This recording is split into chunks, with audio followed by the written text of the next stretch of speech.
Hey, everybody. You may have heard by now because we announced this on social media, but on September 24th, we are doing a live show at Flappers in LA. Technically Burbank, though, right, Paige? Yes, LA adjacent with better parking and good food. Apparently they have good food. Mikey's promised to eat pasta on stage. Or wings. Or wings. Whatever you guys or want. Or wings. I want wings for sure. Or pasta-covered wings. What about wing-covered pasta? You know what? We can workshop this later. We'll figure it out. Okay. But please, I've never been out that west. I'm excited about it. You can buy tickets on Flappers' website through their calendar for the 24th in September.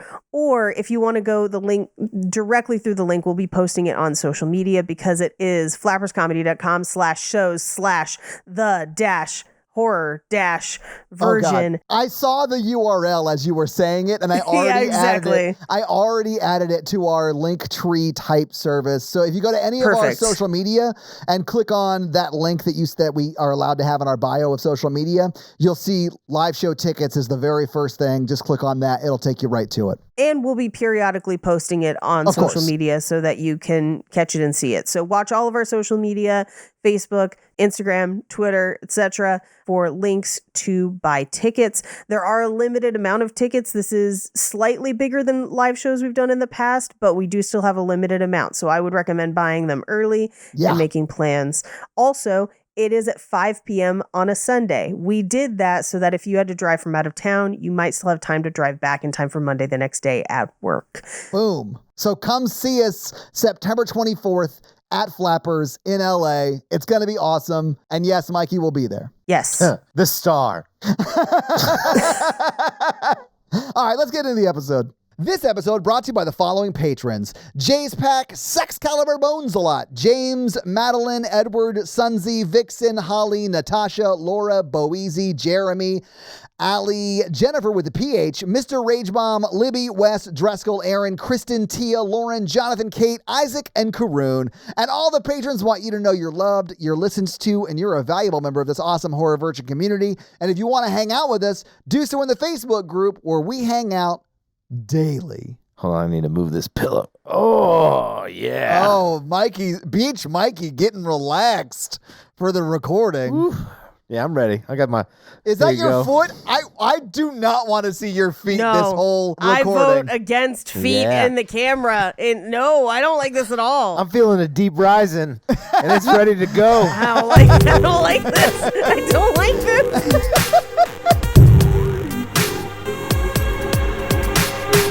We're ready. No, put them away. Stop making pinchy motions with your toes. Domestic violence. I don't like it.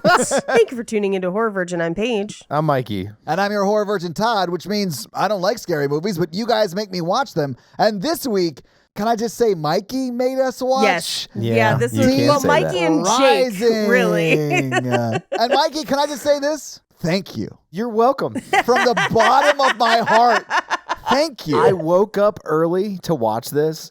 My mom was having coffee. Set a scene. In the living room. We're at the beach. And I said, I'm going to watch this movie. And she's like, okay. And then she sat down and watched it too. Did your mom watch it with you? Yeah, of course she did. I love that. What were her thoughts? She's like, Treat Williams, it's so sad that he died. And I was like, oh. And then, he had the motorcycle wreck a few weeks ago, or a couple months ago, or a few weeks ago. Yeah, a couple months ago. Yeah, a couple months ago.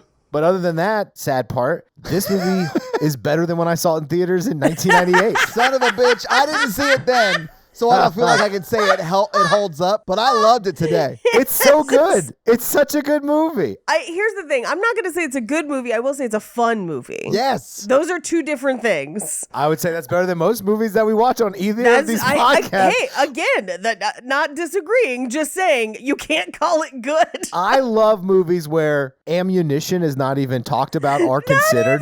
It's infinity bullets. Don't need it. Mikey, they run onto that cruise ship with mini Gatling guns, and we only see them reload a flare gun. That's the only time they reload. Not a pistol. Not think it's reloaded. It's my favorite. And they never manage to shoot each other, which seems impossible because they are firing like MacGruber. I think it was a running joke at that point. It had to be, because then when he fires at the guy at the end and doesn't hit him, I was like, oh, okay. Because for the whole rest of the movie, except for those people in the vault that they just immediately murder and don't even ask questions about, I was like, how are they not all riddled with bullets? Like, there's no way. This movie's a classic. I think it's got every that guy known from the 90s into one film. Yes. 100%. What I was most surprised about at a 2023 viewing is how well the practical effects held up. Only the practical ones. Yeah, I was about to say. No, not the CGI ones. CGI But if you've watched a so modern bad. Marvel, I mean, the CGI is just as good at anything that Marvel and DC is putting out this year as well. Disagree. Hard disagree. Watch Secret Wars or The Flash. I'm not gonna watch Secret Wars. And The Exactly. Flash is DC, so you can't even compare it. It doesn't. It all looks bad right now. All CGI looks bad because they're just rushing it through. I mean that's fair, but that's also why I didn't watch Secret whatever. A nice Famke Johansson playing Catwoman. God damn it! When I saw that Famke Janssen was in this, I was like, "How the fuck are we gonna do an episode where Mike gets to say her name more than once?" When she walked on the screen, I was like, "He's never gonna say it right," and I'm excited. Never. Here's what's even crazier. I'll burn a fun fact real early. Burn it, baby. Famke Janssen was not the original cast. Claire Forlani was originally cast in that role and shot 2 to 3 days of What? filming.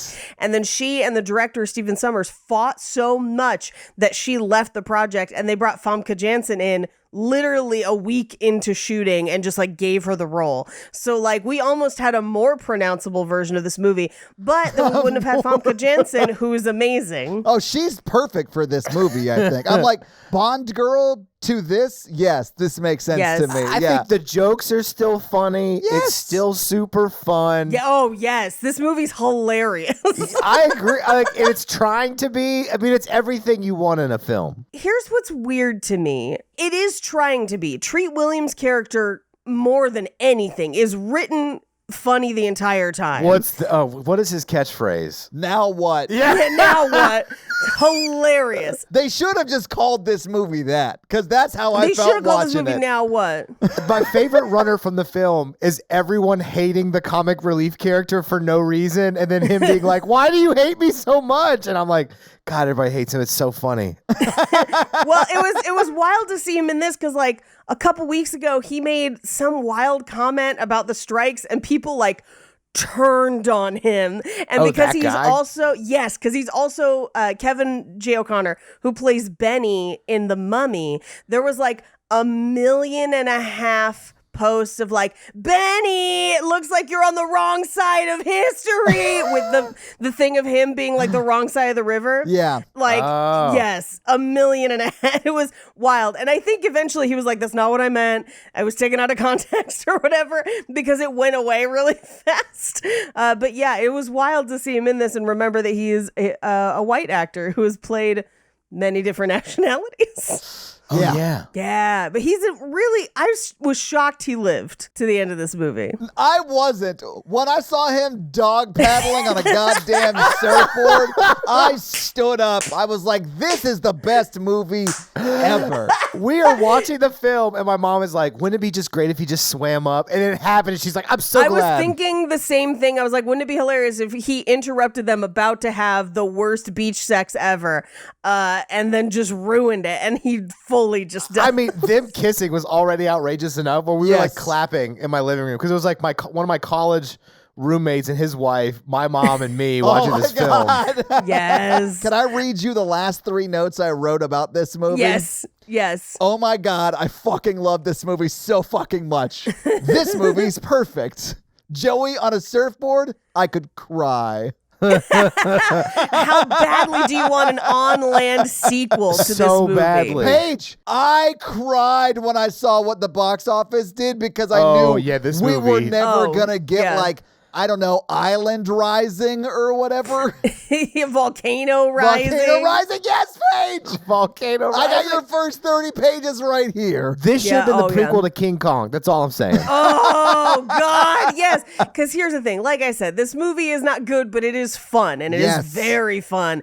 But the parts of it that just to like pick and critique a little bit, where they could have maybe saved some money, This movie, the first act of this movie, because we get 40 minutes in before anything really happens, by the way. The first 40 minutes are like a heist movie. Yeah, they're traveling on boats towards each other. You need that for a character building. But then there's way too many characters. There should be half as many characters in this movie because we don't learn any of their fucking names. And then later in the movie, the guy's like, no, T-Ray. And I was like, oh, apparently that guy's name was T-Ray. I should write that down. Like that's how bad it was. But then on top of that, so you got too many characters, all of these moving pieces, and the plot is so confusing and complex until you get to Act 2 that I'm like, who wrote that? Who smashed 4 scripts together to make? Because I didn't think it was that complex. You got the heist group, but then you've also got the boat people that they're renting the boat from, right? They're at odds. They have their thing. Mm-hmm. You've got the ship. You've got Famke Janssen, who's robbing people on the ship. You've got the guy who owns the ship, who we will find out was actively trying to sink it for insurance money. Yes. But then you've also got creatures from the deep. It's too much. Okay, Paige, it wasn't too complicated. I didn't think it was feel like complicated. it was a hat on a hat on a hat on a hat. Yes. Yeah. What are you talking about? They had to introduce so much diversity in the characters and then true 90s style kill all of them off. Yes. Leaving only the white people. Yes. Not even the Italian lived. Well, he did. He paddled up on a surfboard at the end. No, I meant like the captain, like the true Italiano. Oh, yeah, that guy. No, he definitely died. But Yeah, he got ripped in half from his leg. Like Splits. He had the splits. Because he gets pulled through the floor, right? yeah. Like the end of Violent Night. So the big debate in our group while we watched the film was that girl from the beginning really his girlfriend? I think so. Because of how they treat her death at the end. I think they were. Do you mean like Joey's girlfriend? Yeah. I don't think Joey could have connected on that. Yeah, I had to remember that this is a movie. Well, I think they were close crew, but I don't think that they were boyfriend girlfriend, you know? Because also Joey's not incredibly shaken up throughout the whole film about that. No, he's super sad at the end because he doesn't know she dies Yeah, he until the doesn't know very, until very, right at very the end. end. After he's already seen like 12 people get blood misted by a snake with a spider on it. And so like he's seen so much shit that when it's like, yeah, it turns out she died too, he's kind of like, Yeah, I guess that makes sense. Fuck. and okay. I'm probably next. Fuck, what do I even do? Yeah. Well, you know? I just thought maybe he should have mentioned it again when he made it to the safe aisle. I don't know. I don't buy it. I don't think they were really together. I'll let the listeners decide. Okay, I thought they were it together. doesn't matter. She's dead. Yeah, they're definitely not together I now. know, yeah. She never mentions him in her scenes. No, she does. She does, because they have a conversation early on. And she kisses him. Yes. Yeah. Yeah, no, they're together. Yeah. I do feel like this movie's script is unacceptable unless you add Duke Nukem Presents at the beginning of it. Because that's what Treat Williams' dialogue feels like to me. 100. This is the best video game movie not based on a video game that's ever been produced. Absolutely. Fully agree. Absolutely. Yes. Yes. But honestly, would have played this video game. Oh, for sure. I do think, though, you could cut 20 to 30 minutes out of this movie. No, you can't do that. Because after the 40-minute mark, which, by the way, you should cut it from the beginning and just cut one of those plot lines out from the beginning of the movie. Like, from that 40-minute mark, once they hit the boat, it is literally every 5 minutes. They see a tentacle, a sexy tentacle with teeth. They fire Why at it. always? They run. She always says sexy about tentacles. I'm just saying. If you were looking for evidence that Paige is into tentacles. Paige wouldn't cut that. That's not the plot she would cut. Oh, no. No, I'd cut as many of those tentacles as possible because they look terrible. But like, they see a tentacle, they fire at it, they run. They see a tentacle, they fire at it, they run for 50 minutes. Yes. Straight. No notes. It's the perfect movie, Paige. Like, Yeah, I just don't know what she's talking Yeah. about. These words are like the waves. They just go over my head. They crash. Beach Mikey They in full evaporate. effect, baby. Yeah. Here's the thing. It is fun, but after a while, when you don't know anyone's name and they keep just getting blood misted, I'm like, I love watching this. Don't get me wrong. But that's their job. That's Yeah. why they're there. One of them's name was Simon. I remember him yelling it one time. Which one was Simon? I don't know anybody's names, by the way. I don't want to know we their don't names. know. I'm a face person. I'm not 100% sure what Treat Williams' name was in this movie. It was, it's Treat Williams. Like, it doesn't matter in what my notes, anyone's it's just Treat name is. Williams. Yeah. I do want to say this. The half-digested dude, when they, like, shoot him out of the stomach. Oh, yeah. Billy. It's Billy. I was like, which one is Billy? That shit was gross. I liked it. Terrifying. That effect held up too, It did, surprisingly. man. That's what I was going to say. I was like, well, that's because it's a practical effect. Like, him falling out and, like, the belly ripping open doesn't look awesome, but, like, the practical effect looks amazing. I was really into it. I was in a good mood when I watched it. I was in a better mood when I stopped. Those are the hallmarks of a great movie, Mikey. That's fair. And Treat Williams, he is the best Sea-Doo champion driver that there ever has been. When he was like, oh shit, that's a big ramp, I got to build up some speed, better drive this Sea-Doo down the And then hallway. he leaves the room. I was like, yes. Insanity. I wanted a Universal Studios ride, like a water ride that is the last 10 minutes of this movie. Yes. Just like you and somebody on a Sea-Doo just blowing through hallways while a giant tentacle thing chases you. Here for it. It honestly looked like a show you'd go see at like a SeaWorld type place. Like them flying out the ramp and like landing in the water as the ship explodes. Universal Studios has, I don't know if there's rumors that they might be closing it, but for a long time they have had the Waterworld show, which is based on Kevin Costner's Waterworld. I've been to that one. Time for an update, baby. It's basically all jet skis through flames, just like over and over, just like with it's fucking rad. Hell yeah. But I like Waterworld. Same. That it's again not a good movie, but a fun movie. It's a fun movie. I was so touched that you wanted to share this movie with us, Mikey. Like, it is such a special movie. I mean, I was like, man, I loved this film when I was like a teenager. And then when I rented it on Amazon and there was like 4,000 reviews and they were all like five stars, I was like, it's going to hold up. And it did. Jake had been begging us to do, anytime that we were talking about doing Underwater Month, he'd be like, you got to do Deep Rising. And then when Treat Williams died, he's like, you got to do Deep Rising. Like, now that you have to. And I was like, okay, we'll get to it. And then we did it. And I was like, do you want to stay up and watch it with me? He's like, I'm tired. I went to bed. Oh, wow. Well, I don't know that I'd be able to say no. If anyone was like, hey, you want to come over and watch Deep Rising? I'd be like, You want to come watch Deep I Rising? do, though. This is the only time I have not bought a movie and had like regretted that. You know what I'm saying? Oh, yeah. I wish I would have bought it. And had it been like $1 more to buy it, I would have. But it was like from $3 to rent it to like $15. 20. Yeah, it was $20. Yeah. Oh, on it. $20. I was like, yeah. because I told everybody in the room, I was like, oh, usually they're only like $6 to buy and $4 to rent. So I usually just buy them. Nah, man. Amazon knows what they've got. And they're like, it's going to be expensive. I asked They got Jake if the he wanted me goods. to buy it. And he's like, I want a physical copy. Hell yeah. Own that media. Of course, me, it's kind of like my Anne Frank, Helen Keller thing where I mix this and Ghost Ship up a lot. Oh, that makes sense. Because I'm like, oh, they're scavengers. And I was like, no. I kept saying Deep Impact. Oh, and Deep Jake Impact, was no. like, that's a completely different Wait, movie. do you confuse Helen Keller and I almost said Anne Boleyn, so who the fuck am I talking about?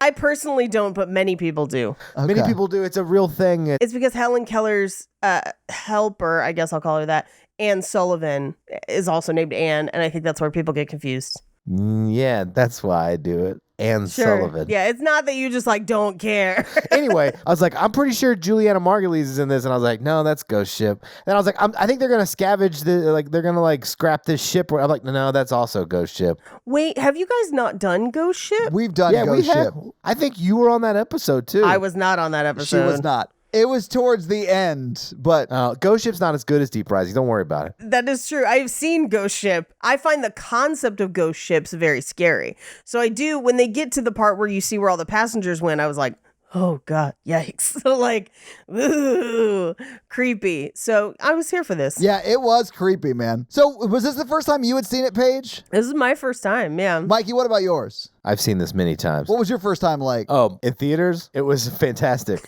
I bet this was amazing. Was everyone cheering? Like, My I feel friends like were that's what all happens. 5 people in the film in the screen in the theater, all of which were my friends. Oh, you were on a date? No, it was just guys. Just like, fuck yes. Yeah. I was like, this is the best. This movie's going to make tons of money. Woo. Yeah, Mikey, you did that. I can't wait to talk about that because honestly, it broke my heart when I saw how much money it made. I can't wait to find out the production costs because like watching it today, I was like, this looks expensive. It was not only, I'll burn another fun fact, it took over a year in post-production. Just that time alone is expensive. Well, like they had a lot of like sets and stuff and like practical stunts and Yeah. So to burn a further fun fact, they filmed most of this movie without clear plans for how the CGI would work because the CGI is still the CGI is still very new at the time. And like when we filmed shit now, like people are doing mocap, they're like, okay, here's where this is going to be and we've planned this out, so we're shooting this with that in mind. That was not the case. So they like shot this whole movie and then it sat in post-production for a year plus while they were like, I don't know, could we fit more tentacles here? Like what does the creature even look like? I don't know. And also, is it one creature or is it many creatures? it's one creature. It's all tentacles connected to the big face. It's multiple. It is multiple. See, I thought it was what Mikey said. I think it's one. It's multiple. Well, I know they say that in the film, and that's like the vibe that they're saying. I think it's just one giant octopus You thing. never see 2 in the same room together, is all I'm saying. Yeah, not only do you never see 2, well, you do see 2 in a couple places, but more, the reason I'm going to say multiple is because it's on 2 different boats at the same time. I mean, it could be No, big I think it's as just that shit. big ass octopus hanging out in the cruise ship because it's like 5 stories tall. But they shoot that one, and it's like dying, and there's still tentacles, like around. And they do say they're infested with them. We need to reference the wiki. We need to reference the Wikipedia for that. I need to know this answer before I sleep tonight. I believe it's one creature, but I am open to think that are the little ones dragging stuff back to the big one. I don't know. Okay, Who knows? wow. All right. So it has a name, Octolus. Okay. Octolus This is already worth it. This is already worth the research time. is the main antagonist. Huge sea creature of unknown origin. Is it the cruise ship owner is like the other antagonist? I guess. Okay, it says 1, which Yes, that's what I thought. which makes no fucking sense, but sure. That's why all the passengers were in the hold with it. It was dragging them all back to the main face or whatever. Yeah. I mean, that lives outside the bounds of what I will call logic, but so does the rest of this movie. So, Octolus. Wouldn't it be cool though if your fingers had tiny mouths and you just put your hand by a plate and it ate everything? My dad asked me this question one time as a child. That can't be true. No, I'm dead serious. And his joke was that like, and then when you sneeze, it would be like, "Phew, phew," and he would do and do like a little act out with his fingers. Your dad is adorable. But no, I don't want that. I don't want to taste everything I touch. That sounds terrible. No, yeah, exactly. That's the main reason I don't want my like fingers to have taste buds. I have my hand draped in the toilet and I'm like, oh, I drank too much. No. Oh God. Ew. But my hand's just in the toilet. My body's like, I'm doing other stuff. I'm like showering. I'm like, you don't have to puke out of your mouth? That sounds awesome. Oh, I thought you meant you were drinking the water Drinking in the toilet. fucking piss in the toilet. No, like you drank too much and you threw up. You just hold your I think hand. throwing up feels bad no matter where it comes from. I would like to not taste it though. Yeah. Oh, you have to have taste buds if you're going to eat out of your hands. Yeah, exactly. So it's gonna be just as bad. It's just your hand instead. Do you think you have like 5 different tongues or you just... I don't want this, Mikey. I don't want it at all. I have a legit question. All right. The shotgun Treat Williams uses to shoot Oculus in the eye, had we seen that like ever before in the movie? Yeah, it's on his captain's chair first scene. Yes. And then when he goes back to the boat, he gets it. I just never saw it in the holster he pulls it out of. Oh, no, he shoots it sets at up. the mercenaries in the beginning, and it's not a shotgun. It's got like metal rods or something that it shoots. Yeah, that's a spear gun. Yeah. What he shot at the Oculus thing was a shotgun, right? No, it was that same spear gun. Okay. When Oculus picked up Treat Williams, and the way it picked him up, like you couldn't see in his one shot, you couldn't see the monster at all. It was just him like being probably standing on a crane, you know, like that kind of thing. And then it cuts to a wide shot where you see him just like dangling there. I laughed out loud. Like it just looked so amazing. And I was like, oh, they eat all the other ones really fast, but he wants to look at Treat Williams because he's like the perfect man before he eats him. He's like, how does a man this age have this hairline? Hello. Oh, yes. Oh, his hair is perfect. He is so handsome. Let me get a good look at this guy. And then he gets shot in the eye for wanting to take a peep at the treat. You know what I'm saying? Yep. Little treats for your eyes. Octolus. Is it Octolus? Octolus. Like octopus, but Octolus. Octolus. Well, do you guys want to go through this movie scene by scene? Yes. So, far below the South China Sea lies an underwater mountain range with canyons deep enough to hide the Himalayas, deeper than any man or machine has ever explored. Throughout the centuries, countless vessels have vanished into these waters without a trace, and their disappearance has remained a mystery. Well, it's an ocean, so I felt that this text was unnecessary. Yeah, for sure. I was like, you didn't need to tell me any of this. Yeah, bro, I get that the ocean is deep. Sometimes ships sink there. They expect a character to, like, in the middle of the ship sinking, be like, not the South China Sea! Like, why?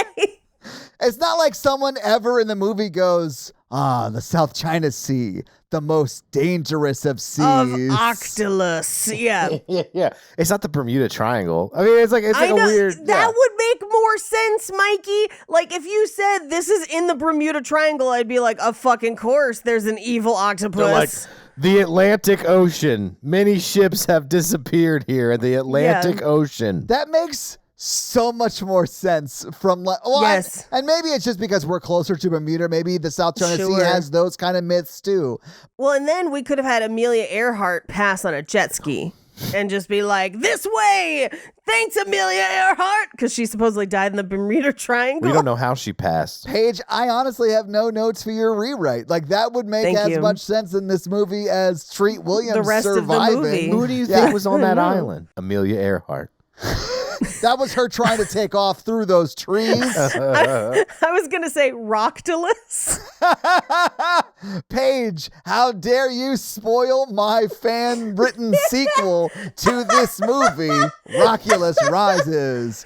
Deep Rising Ragnaroctolus. We haven't got him to commit yet, but, we're calling Dwayne Johnson for this. Oh, I had the Ouija board out to call Treat Williams, but okay, sure. Now, who else would play Rockulus? Come on. Sylvester Stallone. Hell yeah. Yes. I'm not a big The Rock fan, man. I just don't like him. I like him, but it depends on the role. We don't have an action movie podcast, so we can't do the skyscraper one where he has a fake leg that he uses as a weapon. But like, oh man, would I like to. What was that sentence? That movie is bonkers, but also, yes, I saw that film and it is also... Is it called Skyscraper? I have to watch this. Yes, I think it's called Skyscraper, yeah. His family's in that skyscraper and it's burning down. He's got to go back. So he goes back on a crane. It's Die Hard with a mobility aid. 100%. Nice. Okay. But he's like using his leg to like beat the shit out of people and stuff. Well, that's there awesome. we go. For the credits of this movie, we get creature vision, which is just like through the water, and then a bat wing. Yeah, I thought that was actually pretty creepy. Like this extreme fisheye lens was sort of creepy down in the ocean deep. Yeah, under the sea. Which I'm sure was just like 6 feet deep in a dark tank on the Paramount backlot, but it was creepy. Yeah, or miniatures, however they did it. I don't know. Yeah, it's probably miniatures, yeah. But we cut to a boat cutting through the ocean. It's a very fast boat. It's not like a tiny speedboat. It's like a medium-sized attack boat. It looks like Thunder in Paradise. Let's talk about it. I'm ready for it. I said that same thing, and Natalie was like, what are you talking about? I have no idea what you're talking about. Hulk Hogan's films, Thunder. I have Thunder in Paradise is like, do you remember that show Airwolf where they had that stealth attack helicopter that they went around in? Mikey, this will not shock you, but yes, I do. Thunder in Paradise is like Airwolf, but on the ocean, Hulk Hogan owns a stealth boat, and they get into adventures every week. It's a TV show. It got a whole season. Like the A-Team, but with a boat? Yes. Okay. Yeah, there's movies and a show. It was like 3 movies and a show. Yeah. What the fuck? Movies? Anyway. Yes. We are about to start a action movie podcast called Podcast in Paradise. Sorry. Anyway, so they're in Hulk Hogan's boat.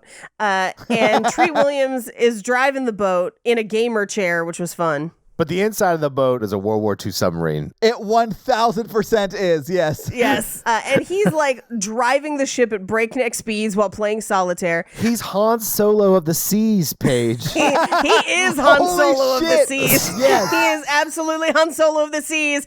And Benny from The Mummy is Chewie. That's 100% true. This is Chewie with less hair. no notes. Yeah. So I'm going to call him Benny the whole movie. I know that's not his name. Joey? Joey. Joey's his name, but you can call him Benny if you want. Benny on the ship. Hell yeah. Joey's girlfriend, whose name I also don't remember. Allegedly. Officially. Yeah. They're Facebook official. They are How dare you? Facebook offish. By the way, her name was Layla. Layla. Hell yeah. Anyway, Joey's dating out of his league by like at least a magnitude of 3. Well, there's only 3 of them on the ship, so she only had 2 choices. And yes, she made the wrong one, but she made her choice. Yes. I mean, listen, if you got a Joey or a treat, you always treat yourself. You know what I'm saying? Yeah, have yourself a little treat as a treat. He was a handsome man. Like, I get it, ladies. I'm not disagreeing. I aggressively, if I have those choices. Look at how much Mikey is blushing right now. You could tell he's super into thinking he's handsome. I mean, I do think he's handsome. I really do. See, he's blushing. I told you, Paige. his whole body. Anyway. Or is that a sunburn? Wait till Yeah, we yeah, record Tuesday. I might not even be here. I'll just be. You'll just be like a stick of jerky. No, he'll just have like molted like a snake and just it'll be a skin that used to be Mikey. Anyway, they're on a deadline. She's trying to get the windshield fixed. And in walks the leader of the resistance, of the mercenaries that are on the ship. That it's like, hey, are we on schedule? And he's like, yeah, we're here in the middle of nowhere. And then we're going to be there. Also in the middle of nowhere. There you go. Yeah. But I mean, it's very clear that like Treat Williams, Joey, and Layla are not involved with the mercenary group. Yeah, they're a charter boat. Yeah, but they are a very unethical, maybe, charter boat. But yeah, if the cash is there, we do not care. yeah, yes. that is their motto, right? So, like, that's the Right. vibe. Everyone knows that something illegal is happening. Treat Williams and his crew doesn't know how severely illegal it is, but Right. yeah. Yeah. And also don't necessarily have guns, and then you're taking mercenaries somewhere. So really the mercenaries are in complete control because they have all the guns. Yeah. But they don't know how to drive a boat. It's a partnership. Yeah, there you go. And It's a so boat. the mercenary guy leaves to go talk to the other mercenaries. And Treat Williams is like, I don't care where we're going, but where the hell are we going? And you're just like, da-da! Suspense. It like 100% is a video game. Like that is a stinger beat before it changes to something else, and you're like, oh, now I have to play Yeah. as this character now. Yeah. Cut to luxury cruise liner. Exactly. Which it reminded me of the inside of this cruise liner is like the Rush Hour films, where it's a lot of things that are just vaguely Asian and red and sparkly. My favorite part of this scene is that there's literally like 50 people playing Asian style drums. Yes. But the soundtrack is just jazz music. It's just jazz music, but then they also have Tahitian dancers. Yeah, it's all over the place, and I It's love that all about over it. It's like Japanese koto drums, Yes. jazz music, and then like Jazz music. dancers. Tahitian dancers, Yeah. like luck charms, and then like a Chinese dragon puppet, like Yeah. everything. No wonder that this cruise line wasn't going to make any money. That's all I'm saying. They got to get it together, get your themes together. Yeah, but the guy who owns the boat, an eccentric bazillionaire, he introduces it as the maiden voyage of the Argonautica, and I was like, why on earth would you call your boat the Argonautica, because first of all, you're clearly naming it after the Argo, which is the boat in the Odyssey. And that boat don't survive. Of course not. Argo, and then Nautica, meaning on water. And I was like, so boat on water? What the fuck? Like, come up with something better. What? He's not a good businessman. He is just going to blow it up. It just reminded me of when we were on our cruise in December. The boat was spelled imagery, and everyone on the crew, everybody was like the imagery too, and we were like, that's not how. What? Welcome to the imagery too. All right. Anyway, okay, the hang Argonautica. on. No, I have 9 questions about what you just said. All right. Do you think they were playing a joke on all of the passengers by just gaslighting you and saying it wrong every time? I do. Because I love that level of prank dedication. I would love that. No, I think that it's one of two things. Either it's a word that is just pronounced differently culture to culture. It has to be that, right? Right? Yeah. Or it's an American-based company who named the boat, but none of the crew is American. And so they're just saying it where they're like, this is how we would say it, so it's this. And no one corrects them because everyone is European on the boat. That way. It's his fucking boat. Well, the cruise director's job really is to get that stuff together. And the cruise director was not American, so or English, so it's just the imagery. And he was a cool ass dude, so no one's gonna be like, I think it's imagery, and you're just like, nope, it's the imagery. I love it though. But it bugged us the whole time. By the end of the boat, we were like, imagining, imagery, yeah. Anyway. So, as we cut through the casino, we see Famke Janssen, who steals a guy's wallet and takes his key card, and it is the actual captain, the one who's actually driving the boat. Yeah. He calls the other guy captain, but that guy's not really the captain. He's just the eccentric, he's the owner, boat CEO, the money. Yes. By the way, he says the boat cost, I think it was $456 million. It's $487.6 million, which I have some weird ship hits the fan knowledge on this. Oh, no shit. Just to adjust for inflation, that would be $914.4 million today. Yeah. That's almost $1 billion boat. Most of them are like that, I think. A lot of them are like that. Do you want me to spoil it now or later? Yeah, can we get some cruise ship facts? Yeah, let's do it. So cruise ships are not only wildly expensive to build, they're incredibly expensive to maintain, and there are very specific laws around where they can do things like dump waste or have electricity or route through waters.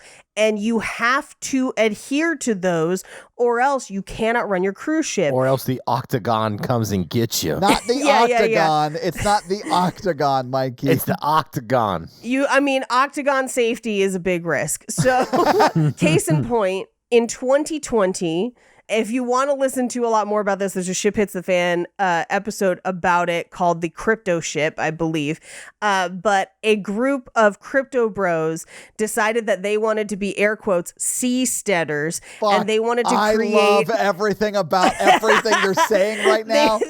Hubris is my favorite. They wanted to create a crypto-based anarchist sea colony on a cruise ship. There it is. Acapulco, but on the water. Yeah. And now here's the funny part. Some of them had already built seasteading environments. So one of them had built these apartments that sit above the water off the coast of Thailand without asking Thailand about it. And so Thailand found it and was like, nuke it from orbit.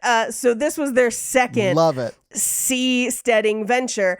And they were like, it'll be perfect. They sold berths, they sold cabins. Of course they did. Because it's essentially just a scam to scam stupid people. It's a full scam. Yeah. Full scam. And they were like, we're going to park it off the coast of South America. Of course. Panama specifically. We're going to use their electricity. We're going to use their internet. We're going to dump our waste there. And Panama was like, hold on. Of course. Yeah. You said you were going to operate a cruise line, not park a vessel here permanently, which would technically make it like an apartment building, that's a different thing, like a houseboat.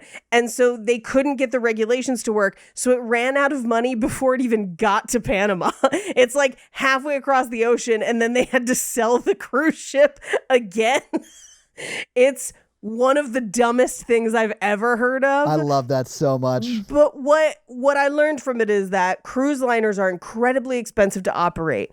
And you really have to play a long game because the upfront cost is so big. You have to be able to run it for like 20 to 40 years, which is why cruises are so expensive. But like, that's how it works. And so cruise liners will get sold from cruise line to cruise line to cruise line. So even really fancy new boats, sometimes you're actually on a boat that's 20 or 30 years old that's been redone 2 or 3 times to defray these costs. Crazy. And TED Talk. You're welcome. Awesome. Yeah. Well, thank you. That's great. Yeah. Also, sinking ships is now one of my biggest nightmares. Didn't used to be. Too much research. Occupational hazard. Yeah. Occupational hazard? But we cut back to Hulk Hogan's boat. The tiny boat. Thunder in Paradise, baby. Thunder down under the boat because we're down inside the boat with the mercenaries, which is, again, a who's who of British that guys. It is. That, like, you've seen all of these people in a million things. One is Kano from the Mortal Kombat film. Yes. True. One is the guy who played Dr. Jekyll and Mr. Hyde in League of Extraordinary Gentlemen. Desmond becomes really famous. Yeah. A lot of people become famous because there's also that guy, I want to get his name right because he's been in a million things. Cliff Curtis, who has been in a million things, including like like so many things. Yeah, I remember him. He's the guy who was like just overly verbose. Like he was like, "Hey guys, I swear I'm straight. I swear I'm straight. I'm gonna have sex with a woman in every city," or whatever he said. Oh yeah. He was in Hobbs and Shaw as The Rock's brother. Yeah. Every nautical horror movie has that one character whose whole personality is women having sex with women. Yeah. I mean, it was Marv last week on our Leviathan episode. Yes. And now it's this guy this week. Well, and you've got Wes Studi as Hanover, who's the leader of the mercenaries, who's been in everything. Everything. Mm-hmm. Yeah, he's a bad guy in every movie around this time.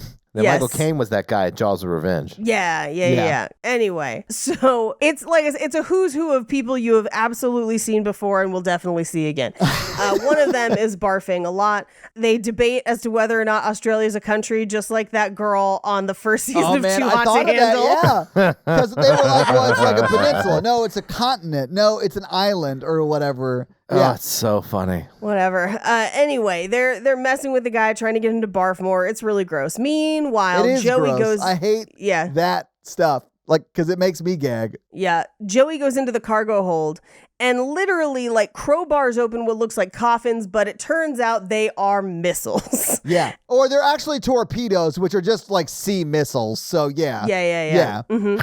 I mean, am I wrong, Mikey? How dare you laugh They're at underwater that? missiles, They man. are He's got it underwater right. missiles, yeah. Yeah. Anyway, fucking in my notes, I'm like, nukes? They're not nukes. They're just missiles. They're not nukes. Although would have been way more interesting. Could finally get rid of Octolus once and for all. I actually do think this Octolus dies in this movie, but I also think there are probably a bunch more down there. But if you cut one down, 2 takes its place. Exactly. Hail Hydra. An Octolus power vacuum that, like, you know, can only get filled by an even more aggressive Octolus. Or Octolus Prime. Yes. Oh my God. Octolus, swim out. Yes. Anyway, he's playing with missiles, which you shouldn't do. And who should walk up behind him? Torpedoes, but you know, it is what it is. He's safe. It's an underwater missile. You can say missile. I mean, I do not care, but like, well, no, it's got a propeller. A missile has propellant. What? Like jet, it like has a jet engine on the back of a missile, and on these, it's like a big fan. Yeah, whatever. We can't. I had to do so much fucking research on fucking torpedoes. Like, they are technically missiles. I mean, I don't care. I really don't. Like, I want to call them torpedoes because I can see Mikey's toes now. I still really hate that. Yeah. Anyway, he touches one. For a second, I thought he had armed it, but he doesn't. But he turns around, and who's there but Yaimon Hansu, the most terrifying mercenary of all films from like 1990 to 2005. Always. He had a good run. Great actor. Fantastic actor. Yeah. They just typecast as hell. Anyway, they basically tried to kick him to death in the hold with all the other mercenaries. It's rough. Well, I mean, he was snooping on their shit. Yeah, he's That's bullying. not a reason to kick somebody to death. I know, but they're mercenaries. nice. Like, that's what I would expect if I was snooping on their Sure. shit. You snoop around my stuff, I'm gonna kick you to death.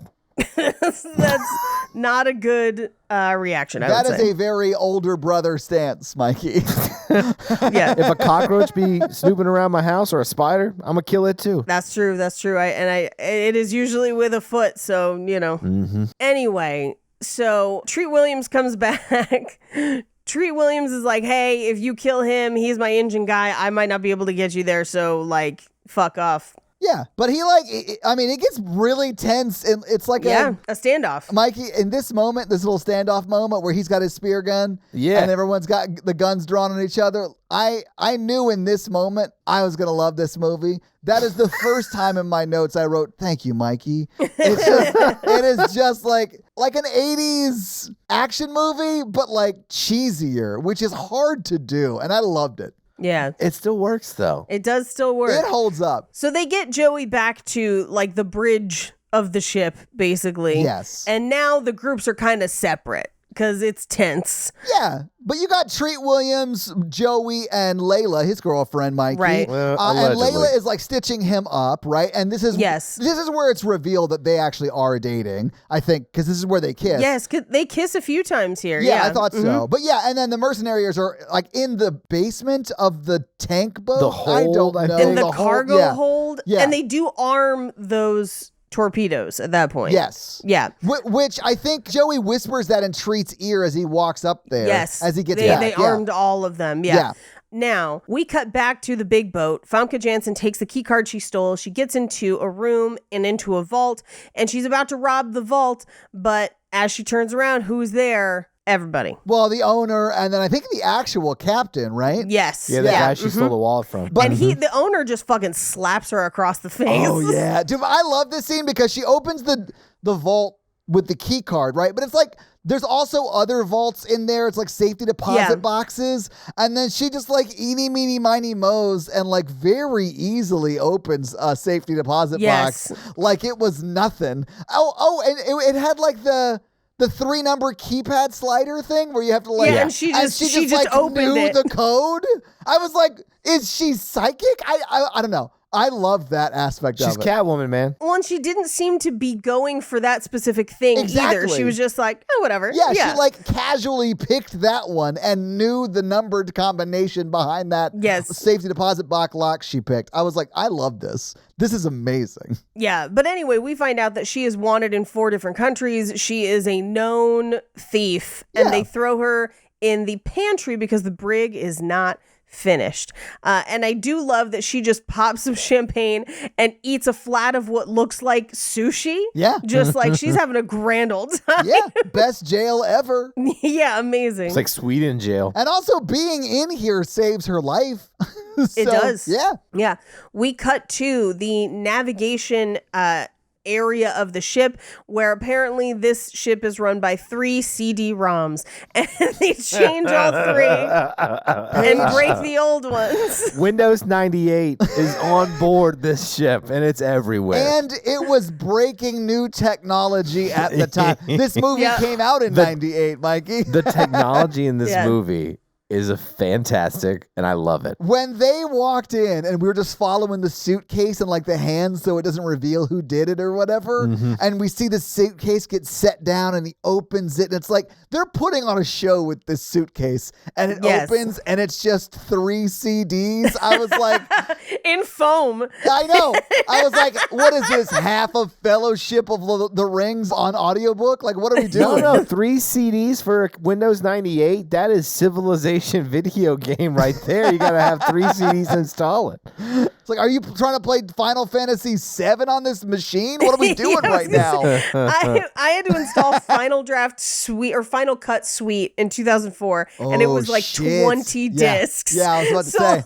Yeah, it was. Like, yeah, the whole 3-disc thing. I was like, oh, whatevs. It was just so funny to me because, like, now all of that data that you could fit on 3 CDs, you could fit on like a thumb drive that's like so small. So it was just really funny, like the stamp that puts this in time. I just like that he has to destroy the old CDs because he doesn't want anybody fixing the computer.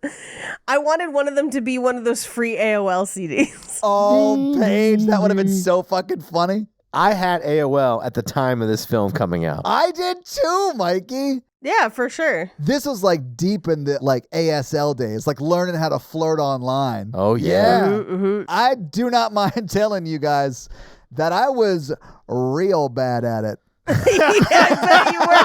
Because you could only talk to one person at a time. You couldn't get like a whole group going until chat rooms happened. And then you're like, well, now I got my 4 buddies here. What's up? Yeah, I've got 40 buddies here. I got right on AOL and I was like, let's search for, let's just say something random, boobs. Pjorn. Pure. I wonder what that is. That's a coffee table at IKEA. It's PJORN page, you bird. It's walnut. Mikey's like, I don't know why my friend Jesse told me to check this out. That's weird. It's weirdly specific. Blue waffle, question mark? I wonder what goatsy is. Oh, no. Jeez. We had to try and explain Lemon Party and Meat Spin to my parents the last time I was home because they had just watched the most recent Gemstones. Can I tell you when I Googled it? When 30 Rock had Liz Lemon's dad, Tina Fey's character's dad, say, when talking about a party, he goes, Tina Fey asked him, are you going to be there? And he goes, yeah, it can't be a lemon party without old Dick, which is his name. And I was like, okay, that's clearly something. So I looked up what lemon party is, and I was not thrilled that I had looked that up. Lemonparty.org, man. You should join it. That joke is perfect. Yeah. Oh, yeah. It's a great joke. See, back then I'd just be like, I'm gonna have kind of a rough day, but I guess I need to go to peanutbutterjellytime.com and just listen to that song. Peanut butter jelly time. I liked the Badgers and Snakes and the hamster dance. Oh yeah, and the Dancing Baby. Old internet was best internet. Fuck yes, it was. It felt more like CB radio, but for nerds back then. Like it was like you had to stumble upon something cool to find it, and then that stumble made it feel like it was unique to you. I don't know. Well, I liked it's it a because lot. the whole internet culture then was like being not you. Like, don't ever tell anybody who you really are. Right. And then now it's like, And then order pizza, but then it's going to take down the government. yeah, exactly. Trying to get second base on Instant Messenger. My mom picks up the phone. Now I can't hook up. Hang on, what is second base on Instant Messenger? I didn't know there was a base system for like text-based chat programs. Or like, is this like a cyber sex scenario? The old text Definitely. one. It's got to be. It's yeah, gonna be like, hell yeah. I touch your boob. Oh, disconnected. That was so close to second base. So it sounds like Mikey was bad at it too. Well, yeah. They kept calling my house. I never had enough time. I was like, Mom, get off the phone. I'm trying to sex my friend. I like your nip. Oh, damn it. I take off my wizard's hat. Wizards. Even back then, he wouldn't wear a condom. I was like, was he dressed up at the beginning of this? Where it's like, Well, I'm no, a wizard. You gotta like role play. Like I'm a kinky construction girl worker. 42. I throw my reflective sweaty vest at your face. That's a bad idea. This is Dipsy level. Yeah. That's not Dipsy level. No, No, Dipsy is so much better than that shit. The flashing yellow lights glow in the background as I have relations with you. Oh, God, I feel like you were terrible at this. You sound like when Dennis wrote an erotic novel from It's Always Sunny. Men at work, caution. She slowly turned her body sign from stop to slow with her eyes. No, because you know, like you're like, Yeah, no, Yeah, Mikey, I get it. Yeah, no, I get it. We know it's bad. We know. Did you let her into your manhole? Mikey, experiment with it. You might like it. Yeah, you know. no, I don't think so. Start with chat, then move to real life. I mean, that's how it works now. Like, you make fun of us, but like the flirting I did on those early days of AOL, like I was pretty good on Tinder because of that. You know what I'm saying? I don't believe that. I've always been terrible at chatting with women. Todd, just because we know you and that's not your medium. You're really somebody that you gotta like meet in person or whatever. That's where you shine. Yeah. Yeah, it's not the looks. You guys have got to watch that documentary on Hulu, that Betrayal of the Perfect Husband. I do. I really do. Because it sounded crazy. It's podcast involved and it's Love it. wild. And like, yes, he's a super terrible dude. But also the way she handles it, I want your opinion page on it because I'm like, I don't think this was healthy either. She basically monetized her divorce, which is like smart. Sure, of course. Honestly, get that paper. That's a great idea. Yeah, get the bag. She'll like she interviewed all the women he had affairs with. Well, first off, that I'm on board for. She went through his computer and his phone, and they did an Excel spreadsheet with dates and time of like June 16th, boob pic. June 16th night, message that said, I love you. June 17th, woman B, dick pic. And I was just like, I would have just kind of shut that computer and kind of been done with this whole thing. This is what happens when you cheat on an accountant. Yeah, see, okay, here's the thing. I was like, oh yeah, she seems real fun at parties.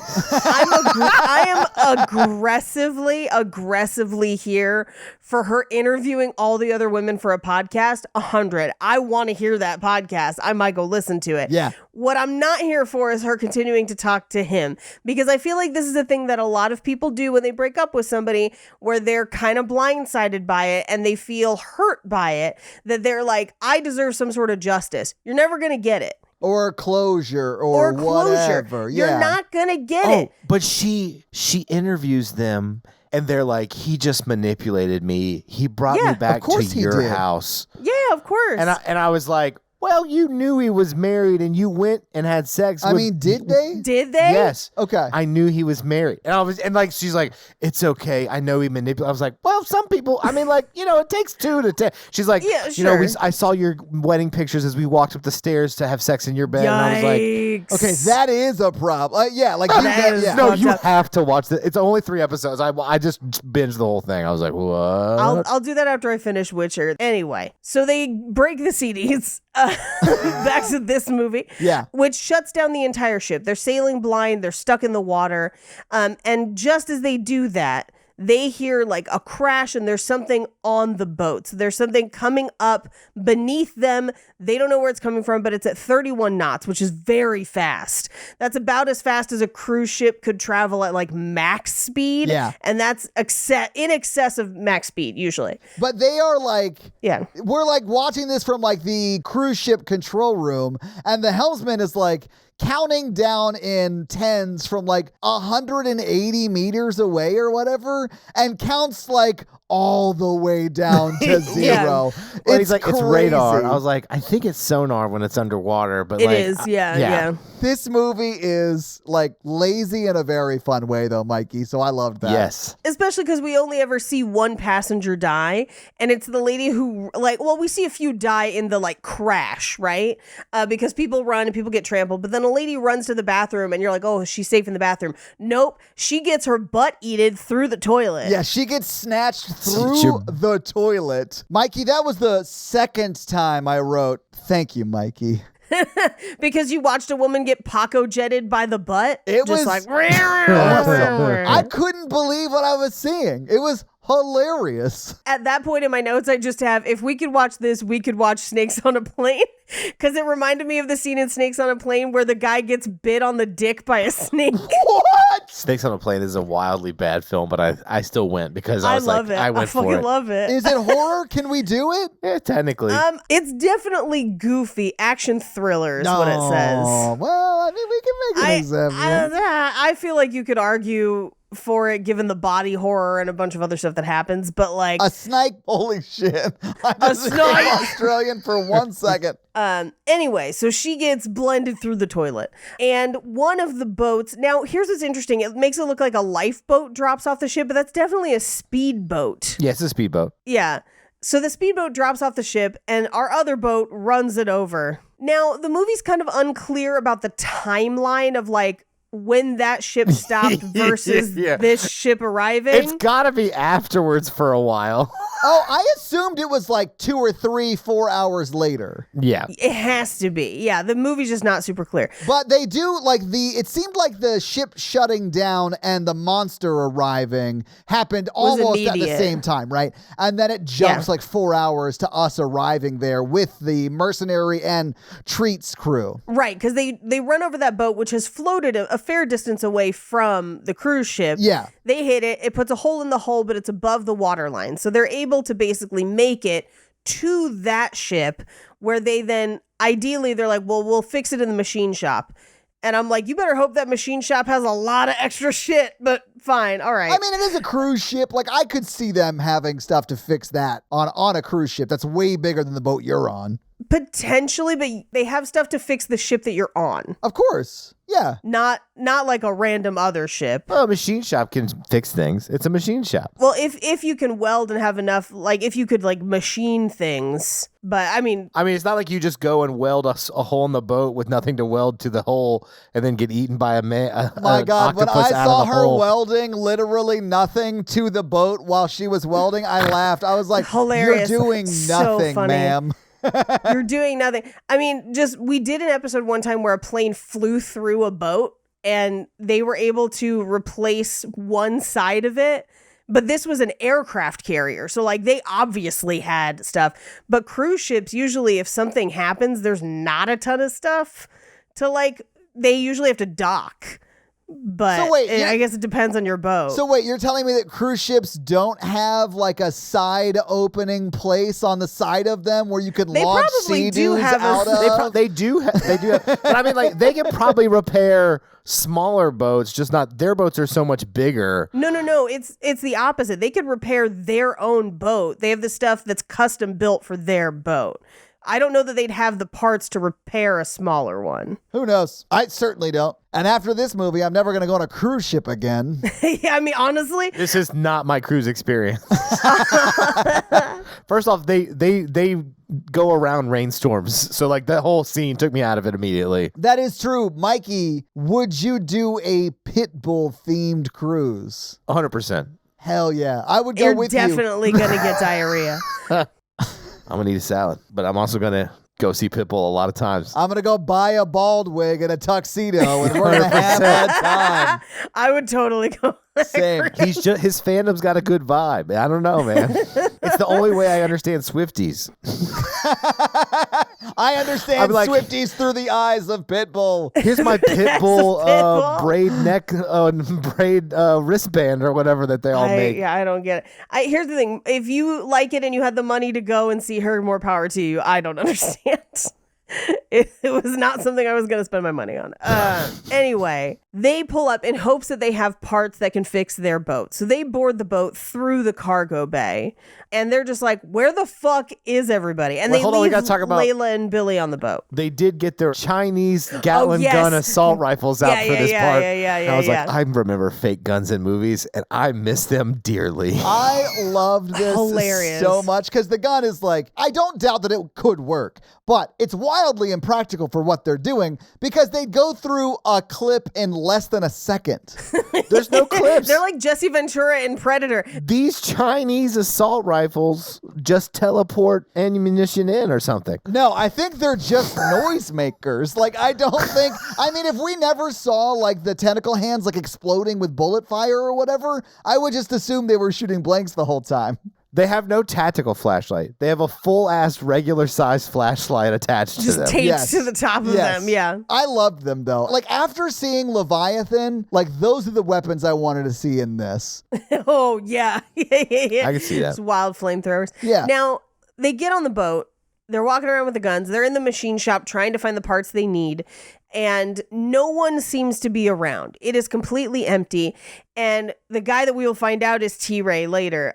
T-Ray is like, well, maybe they all just evacuated. Like the boat stopped. Like there's clearly something wrong with the boat, but all the lifeboats are still there. So like, where would they have gone? How would they have gone anywhere? Yeah. Where is everybody? Yeah, T-Ray. And they say that they're going to hit the vault and go. So it sounds like they were planning to rob the vault on this ship, at which point I was like, what's in the vault? But well, they're like, we're going to sink the boat and rob the vault. And I was like, well, that's a lot of extra steps. I think that's the right call, though, because they have a shitload of rich people on board. Yep. You rob the vault, sink the boat, get the insurance money, and you've made all the money from the shit you stole from the vault. Yep. And that's the owner of the ship who's doing all of that. Yeah. It wasn't the mercenaries who were doing it because they also wanted the money. Like, that was the owner. They were hired to do both of those things. Yes. Meanwhile, as they're kind of exploring the boat, Famke Janssen wakes up in the pantry.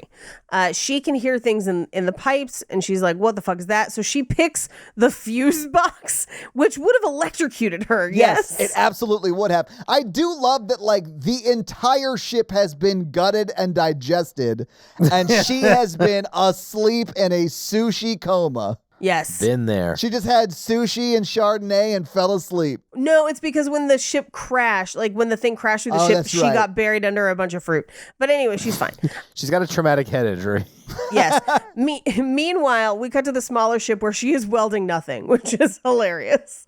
But a bloated dead body comes out of the water. Oof. I did not like that. And floats in the boat. Super gross. Yeah. And then she is immediately sucked out of the hole in the boat. Like, she is just insta-dead. Yeah, she just got gone. snatched up real quick. Right? But then we cut back inside where they're in the machine shop, and they're like, I thought the hull to the ship was impregnable, so why is there water? Well, first off, I think there's something we've learned about cruise ships is that none of them are impregnable. Okay? Thank you. You can knock anybody up on a cruise ship. Okay, I think I've always misunderstood what that word means, if what Mikey said was at all accurate. Right. But also, ships usually carry water to balance out their buoyancy. So, like, the water could be from the ballast tanks. Like, there could be water. But also, again, every ship can get knocked up. Yeah. I like this. Anyway, they're walking around and they're like, this is a ghost ship. Something bad happened. We should get the fuck out of here. Yeah. I don't know what's going on, right? And so T-Ray is like, hold on, I'm going to go do some exploring, and leaves them alone in the machine shop. And he walks around, and clearly Australian Colin Farrell is being followed by something in the water. I literally wrote in my notes, yo, muscly Colin Farrell is doing too much. He's doing too much. He is. He's like walking away from, like, he is like doing exactly what you're not supposed to do in these situations. Like, not even in a horror movie, but like tactically, it's so dumb. Yeah. Well, yeah, he left his one guy to guard like 4 people. He's like, I'm going to go wander around and solve this mystery myself. Yeah. I'd be like, hold on, Scooby-Doo. We have our own job to do. Well, and then on top of that, at this point in the movie, I was like, it's 40 minutes in. I barely know what's happening, and I know no one's name. I know. And it's perfect, right? You're just like guilt-free deaths. It's so much fun. Every death is guilt-free. Yes. And he tries to drink the water, and I was like, it's ocean water, dipshit. Like, what are you doing? From Sonic? No, Mikey, when he's like hunting the animal or whatever he thinks might be loose at this point, he like digs his hand into the water and drinks some and then spits it out. Yeah, because I was like, it's fucking salt water, dipshit. Anyway, he looks down to the water, there's bubbles in the water. He's like, what the hell is that? It jumps up and gets him, and he's just blood spray. Just like, like a water balloon of fake blood going through a lawnmower. Just like, like, gone. It's like someone threw a water balloon into a fan. Yeah, exactly. Meanwhile, the other guy comes over and is like, hey, what happened to T-Ray? And they're like, well, I don't know. And he's like, you killed T-Ray. And they're like, we have been standing here the whole time. Like, literally, you never were not seeing us. We could not have killed him. What the fuck? Why is this gun right here then? But we cut to the vault. They open the vault, and there's people in the biggest vault, and they just gat everyone to death. Well, first we get head chopped. Oh, that's true. Yeah, a guy takes an axe to the head. Did you jump, Todd? Yes, I did jump. It scared the shit out of me. Mainly because I just didn't expect it. I was like, oh, shit. Yes. What is happening? Like, it was very much that sort of reaction. Yes. And then literally the axe in the head, and they just like shoot everyone inside. Yeah. And the only people that survives is the like crazy boat owner and the actual captain. Well, it's because they were like by the entrance, and when they started shooting, they went to the side so they couldn't be hit by the bullets, and everyone else that was in there was just like mowed down. Yeah. Women and children first with gunfire. Yeah. I think it was just a rich old lady and a couple of rich old guys. But yeah, anyway, so like they're like, oh, what are you doing here, owner of the boat? And he's like, good thing you're here. It's infested with a thing. And they're like, we don't believe you. But as that's happening, the other guy is like, you killed T-Ray and I'm going to find it out. So he goes searching and he gets dragged around and around Treat Williams and the other guy's feet. And they're just like, we fucking told you. Like, I don't know what you want from us. Like literally all around though. Like it's like that tentacle was wrapped so like far around that room before it grabbed him. Don't talk like that. We need Paige to perform on this podcast. That's true. We can't talk about tentacles. We can't call them tentacles. When you said that tentacles wrapped around everything, she was like, oh, the Vespas. She was like, was it wrapped around the neck part? And was it squeezing a little bit? Anyway, look, I gotta get through this because I got an appointment with myself later. Todd has some sort of hard out to go to Taco Bell. I've got my own Taco Bell at home. What if each finger is a tentacle? But anyway, I don't like it. That documentary, like they're talking, they're like, one time he got a blowjob in a parking lot, and I was like, oh my God, that's terrible. I've never done that. Because my mom and everyone's right there, and I was like, ow. And he asked the girl to send him a picture. I was like, what? What a pervert, right, Mom? Who among us has ever been blown or blown someone in a parking lot? That's unheard of. In a car? A human vehicle? Wait, are you talking about skin car? Hell yeah. No, I meant just like a car that we drive, but you get it. Okay. The guy goes to jail for like sleeping with a student, which is very illegal, very bad. Sure, he has a sure, bunch sure. of affairs leading up to that with legally consenting people, and they're like, he had sex in the bed. And I was like, oh my God. I was like, what? The place where people normally have sex? What? How I laughed scandalous. so hard during this documentary. I don't know. I think I watched too many murder docs. I think you're a little desensitized, yeah. But probably as much because the job. No, I don't think that has anything to do with It it. can't be, right? Can't be. The podcasting? Anyway, so he dies. And again, just in a spray of blood. Yeah. Fantastic. So Treat Williams and Joey and the few other guys left with guns take off and get into the elevator. They run into everyone else at the vault. And the vault people are just like, who you fucking killed people? They're like, no, there's definitely a thing on the ship.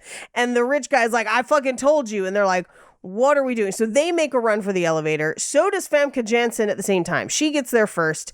The elevator is broken. It's going up, down. Up and down. Oh my God. The elevator I didn't like scenes- this. Oh, it took way too long. I was like, we get it. Well, it's an elevator.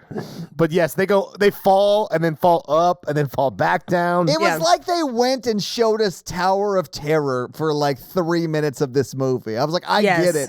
This is a ride. Oh my God, if they redid Tower of Terror Deep Rising style. Oh my God. Well, because it literally everyone kind of congregates on a floor and then runs back to the elevator. And my favorite is when the elevator starts working again, it plays Girl from Ipanema. Yeah. Yes. Well, and it gets stuck in Jody's head. And I'm just like, that's the most elevator music you could ever pick. It was perfect. And then they all fall and crash down into one of the lower levels and they survive. Well, because the elevator had brakes. Yep. So they get off the elevator and the hallway that they enter into is just blood and melted skeletons. Now, in the process of the elevator and running, we have figured out, or at least it's been revealed that the guy who owns the boat hired the mercenaries. They know each other. Yeah. Mm-hmm. We don't know fully what their plan was, but they're all interconnected, right? So the hallway is full of blood and melted skeletons. Super gross, very effective practical effects here. It is, yeah. Mm-hmm. Kind of remind me of Aliens. I mean, all the practical effects Yeah. are on that level. Like, I think they're great. Yeah. It's the CGI where it's... That's just terrible. really terrible. They were like, we heard this new thing called CGI. Yeah. It's the future. Effects on a computer, it'll never happen. And it didn't in this movie, but... I've got 14 CDs for this one tentacle. This is the same year Jurassic Park came out with CGI. Just saying. And Jurassic Park was Jurassic Park is half and half though. Yeah. Jurassic Park is part practical, part CGI, which is the best application of both. Yes, usually. it is. Anyway, so the corridor they're going down, the door at the end of it is like bulging, like something is trying to push through the door and it can't get through yet. But they move towards it and they just immediately start firing in this closed hallway. With metal. And how they don't all die. Yeah, there's all metal. None of them die of friendly fire, It's so dumb. miraculously. None of them even get hit with friendly fire, and they conservatively fire 1 million bullets in this movie. Yeah, but you don't need to reload. But I did like that the effect of the tentacles and within the metal was like practical because like when it starts caving in the hallway, I thought it looked really good. It did It look looks really amazing. good. Yeah. Those are those practical effects Yeah. where it looks amazing. But, yeah. but I'm supposed to believe that the creature can do that. It can like rip up a hallway, but when they close the door, it can't get through the door. It can't get through a door. I was like, come on, movie. Let's do this. I love it. But we cut to the smaller boat. Billy, who's been building a torpedo launcher on the top of the boat, goes down to check on Layla, who was working on the hull, and she's just fucking gone. And it's implied that Billy is very soon gone in the same way, because the next time we see Billy, it's basically just his body. Well, and we sort of hear him get snatched up too. Like, we don't see it fully, but it's definitely insinuated when the scene ends. Right. It's not how his mom wanted him to get snatched up. No. Act up, you can get snatched up. But so we cut to the cruise ship. They go deeper into the engine room. And this is where some of the mercenaries still don't want to believe the whole monster theory. And they're just like, well, maybe we struck a reef. And I was like, what? You were just in the growling hallway. What are we doing? But they're basically like, okay, how do we get a help thing out, an SOS, something? And this is where the guy who owns the ship is like, hey, I knocked out communications on purpose. Everyone was supposed to get on the lifeboats, and then we were going to scuttle the ship. It was a whole thing. The boat cost $487.6 million, but that wasn't covered by the cost of running it. It was all an insurance scheme. Yeah, it's a boondoggle or whatever. Yeah, right. So he got rid of it. I did think it was funny that he destroyed the comms with those 3 gold CDs.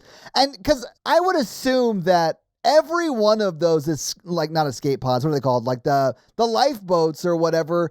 Have radios. All have radios. Yes. You know? Yes. So does the other ship. They could have gone back to the first ship and used a radio.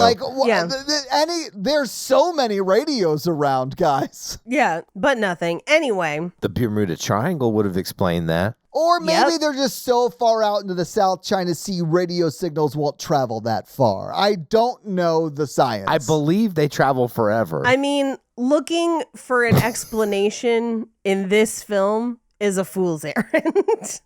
It's not going to happen. No. But during this speech, Famke Janssen changes out of her dress into some maintenance clothes she finds with a gun. And lo and behold, there's goop dripping into the room down onto Joey's shoulder. They look up and there's a bunch of spiky tentacles with a hand inside it. And that actually it's bad, but the idea is cool. It is cool. You see the stomach and the hand, and it made me think of that scene in Nope where everyone's being digested as a fucking horrifying, I do think the goop looks a little too sexual.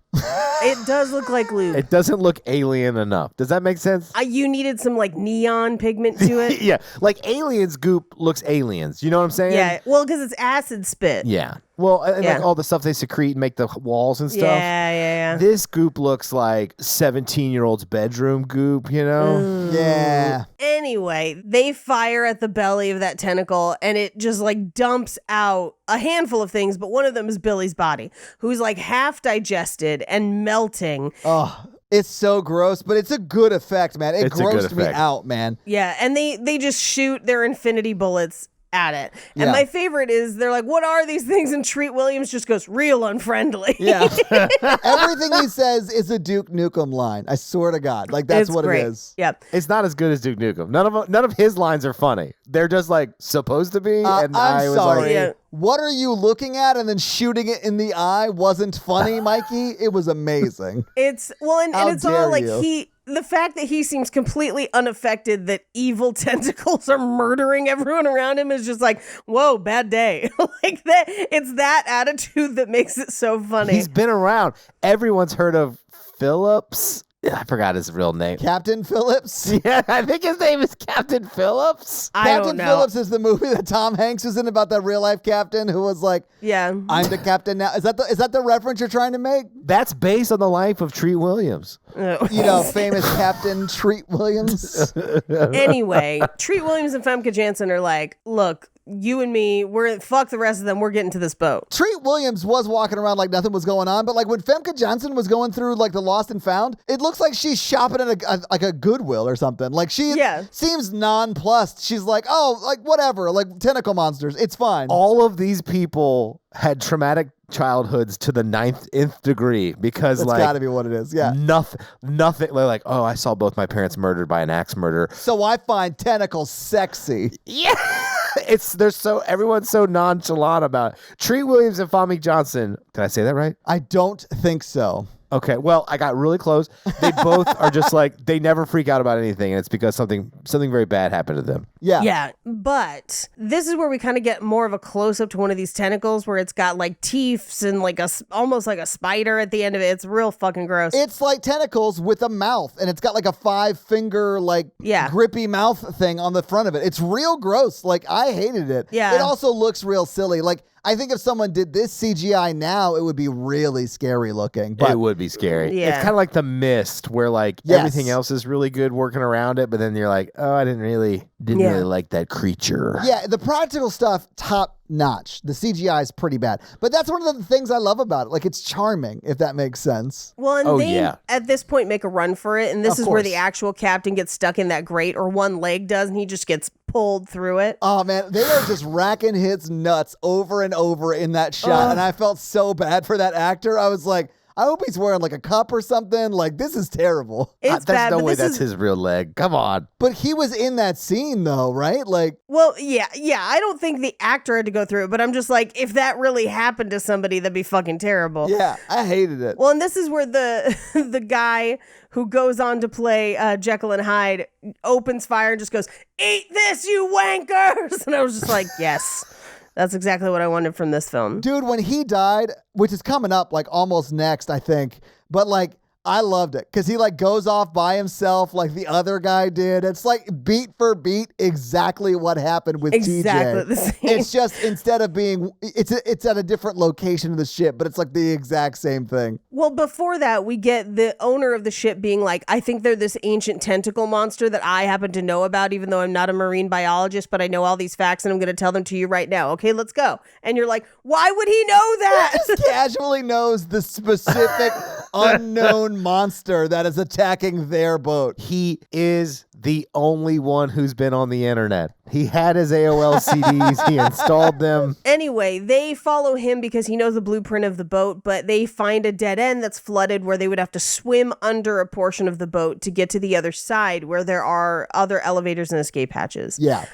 So Treat Williams, British dude, and the leader of the mercenaries all decide that they're going to swim under, and they'll fire 2 shots to let them know it's safe.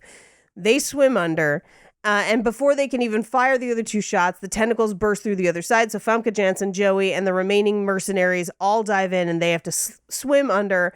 But one of them gets got by a tentacle. Well, he gets got because he doesn't dive in. He belly flops into that water in a way that is hilarious.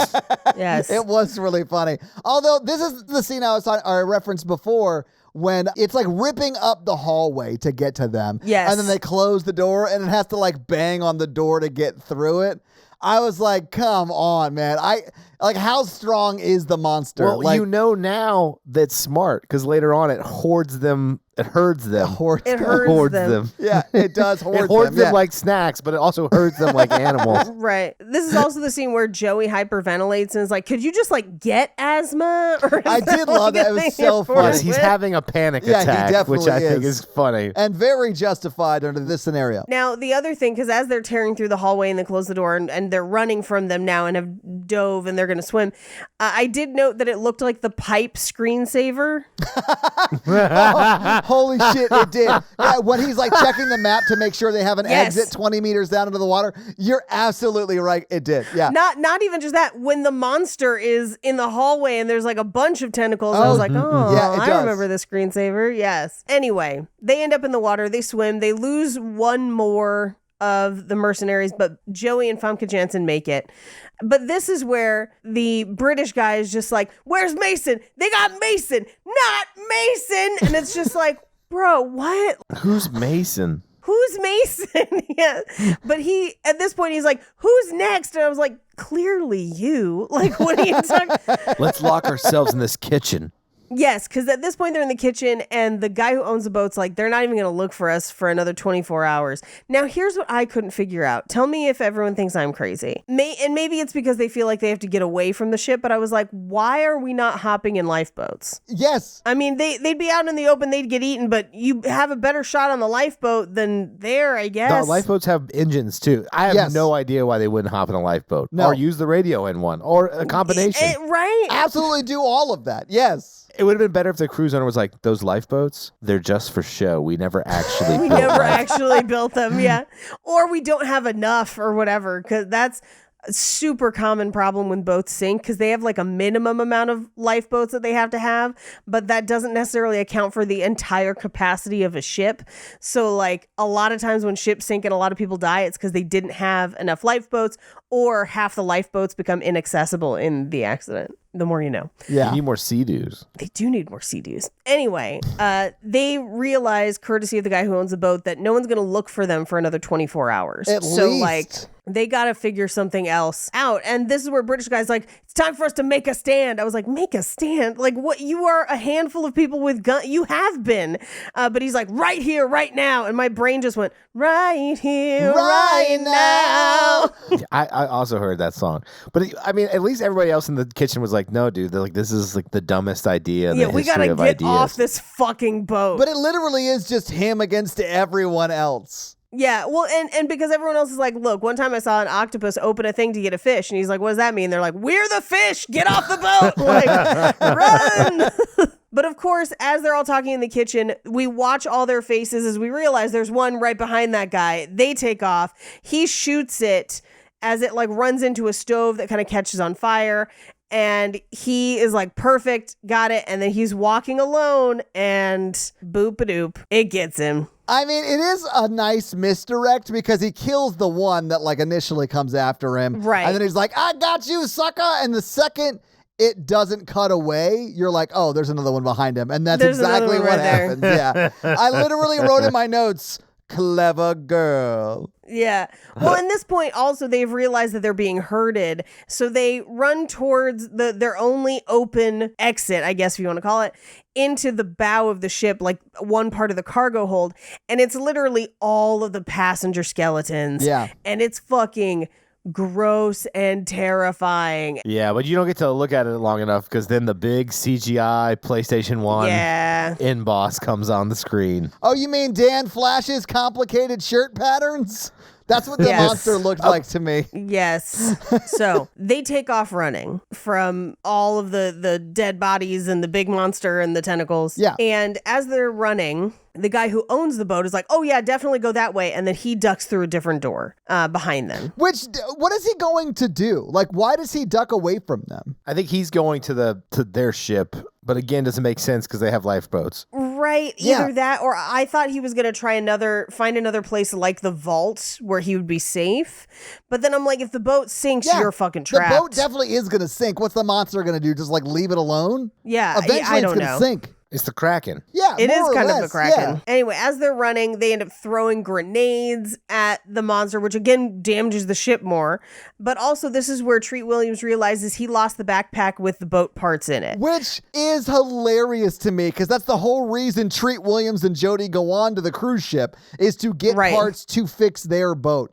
And then they fail that mission, but it doesn't matter. Yeah. Because the boat still runs. Like, it's so stupid. I loved it. For 5 minutes. It can't pump more fuel past that, allegedly. But they had to go get parts, not gas for their boat. You know what I'm saying? Like, I think it's the fuel pump. I think it's the fuel pump. So there's like gas in the motor, but they can't pump more in. Okay. Anyway, at this point, they do get separated from Joey and the other mercenary guy, and they're running from monsters in the hallway, and the guy's like, the only thing we can do is feed it to slow it down. And Joey's like, what are we going to feed it? I was like, Joey, idiot, they're going to feed it you, because he just shoots him in the leg. Dude, I was like, that is so cold-blooded, but absolutely what Mikey would do to me in this situation.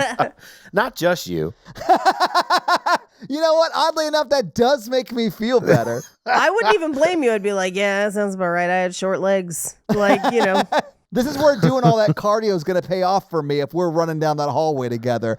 There's no way I'm not in first place. Yeah. That's too many layers. They're too wet. Doesn't matter how much cardio you've done, you're way down now. Shit, that's what I was going to say. It's my 3 pairs of jeans I've got on that are going to weigh me down. Yeah.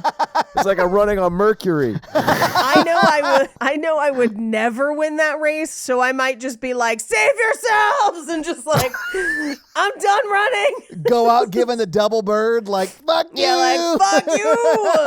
Yeah. Just get a Sea-Doo, Paige. Come on. We got to get a Sea-Doo and ride out like we're at the Universal stage show of the Waterworld ride or whatever you were talking about. If I had a Sea-Doo, it's over for you fuckers. Oh, you bet a Sea-Don't. I have that in my notes. I Hell was like, yeah. Sea-Doo, and then there was tentacles, and I was like, Sea-Don't. Sea-Don't, baby. Sea-Don't. My notes were like, there's only 3 Sea-Doos for this whole cruise ship. No wonder they weren't going to make any money. I know, right? They got to have those things running around the clock. You know what I'm saying? Well, because I hear, this is my headcanon, those big giant Carnival cruise ships have like a pool and water slides and all that stuff. And I bet they have Sea-Doos that you could rent that go out the side or whatever and then come back in. I'm sure. And so I'm like, yeah, only 3 for this many people on the boat? That's exactly right. Yeah. Yeah. Anyway, that's why I didn't question it when they had Sea-Doos. I was like, of course they have Sea-Doos. That's a luxury cruise liner. I love Sea-Doos, dude. Anyway, they're very fun. Super fun. They are a lot of fun. Yeah. I don't know who says that joke, but like, money can't buy happiness. But have you ever seen someone unhappy on a Sea-Doo? Who says on that? a jet ski? It's Daniel Tosh. Oh, wow. Yeah. That's how I feel down here at this trip. I'm like, money can't buy happiness, but like, that may be a lie. It can buy beach. It can't buy beach. It can buy beach. It can buy beach. Yeah. I was like, these people look real happy. Yeah, it's nice that you're finally coming around on my side that money can't buy happiness has always been a lie to split the middle class against the lower classes. Yes.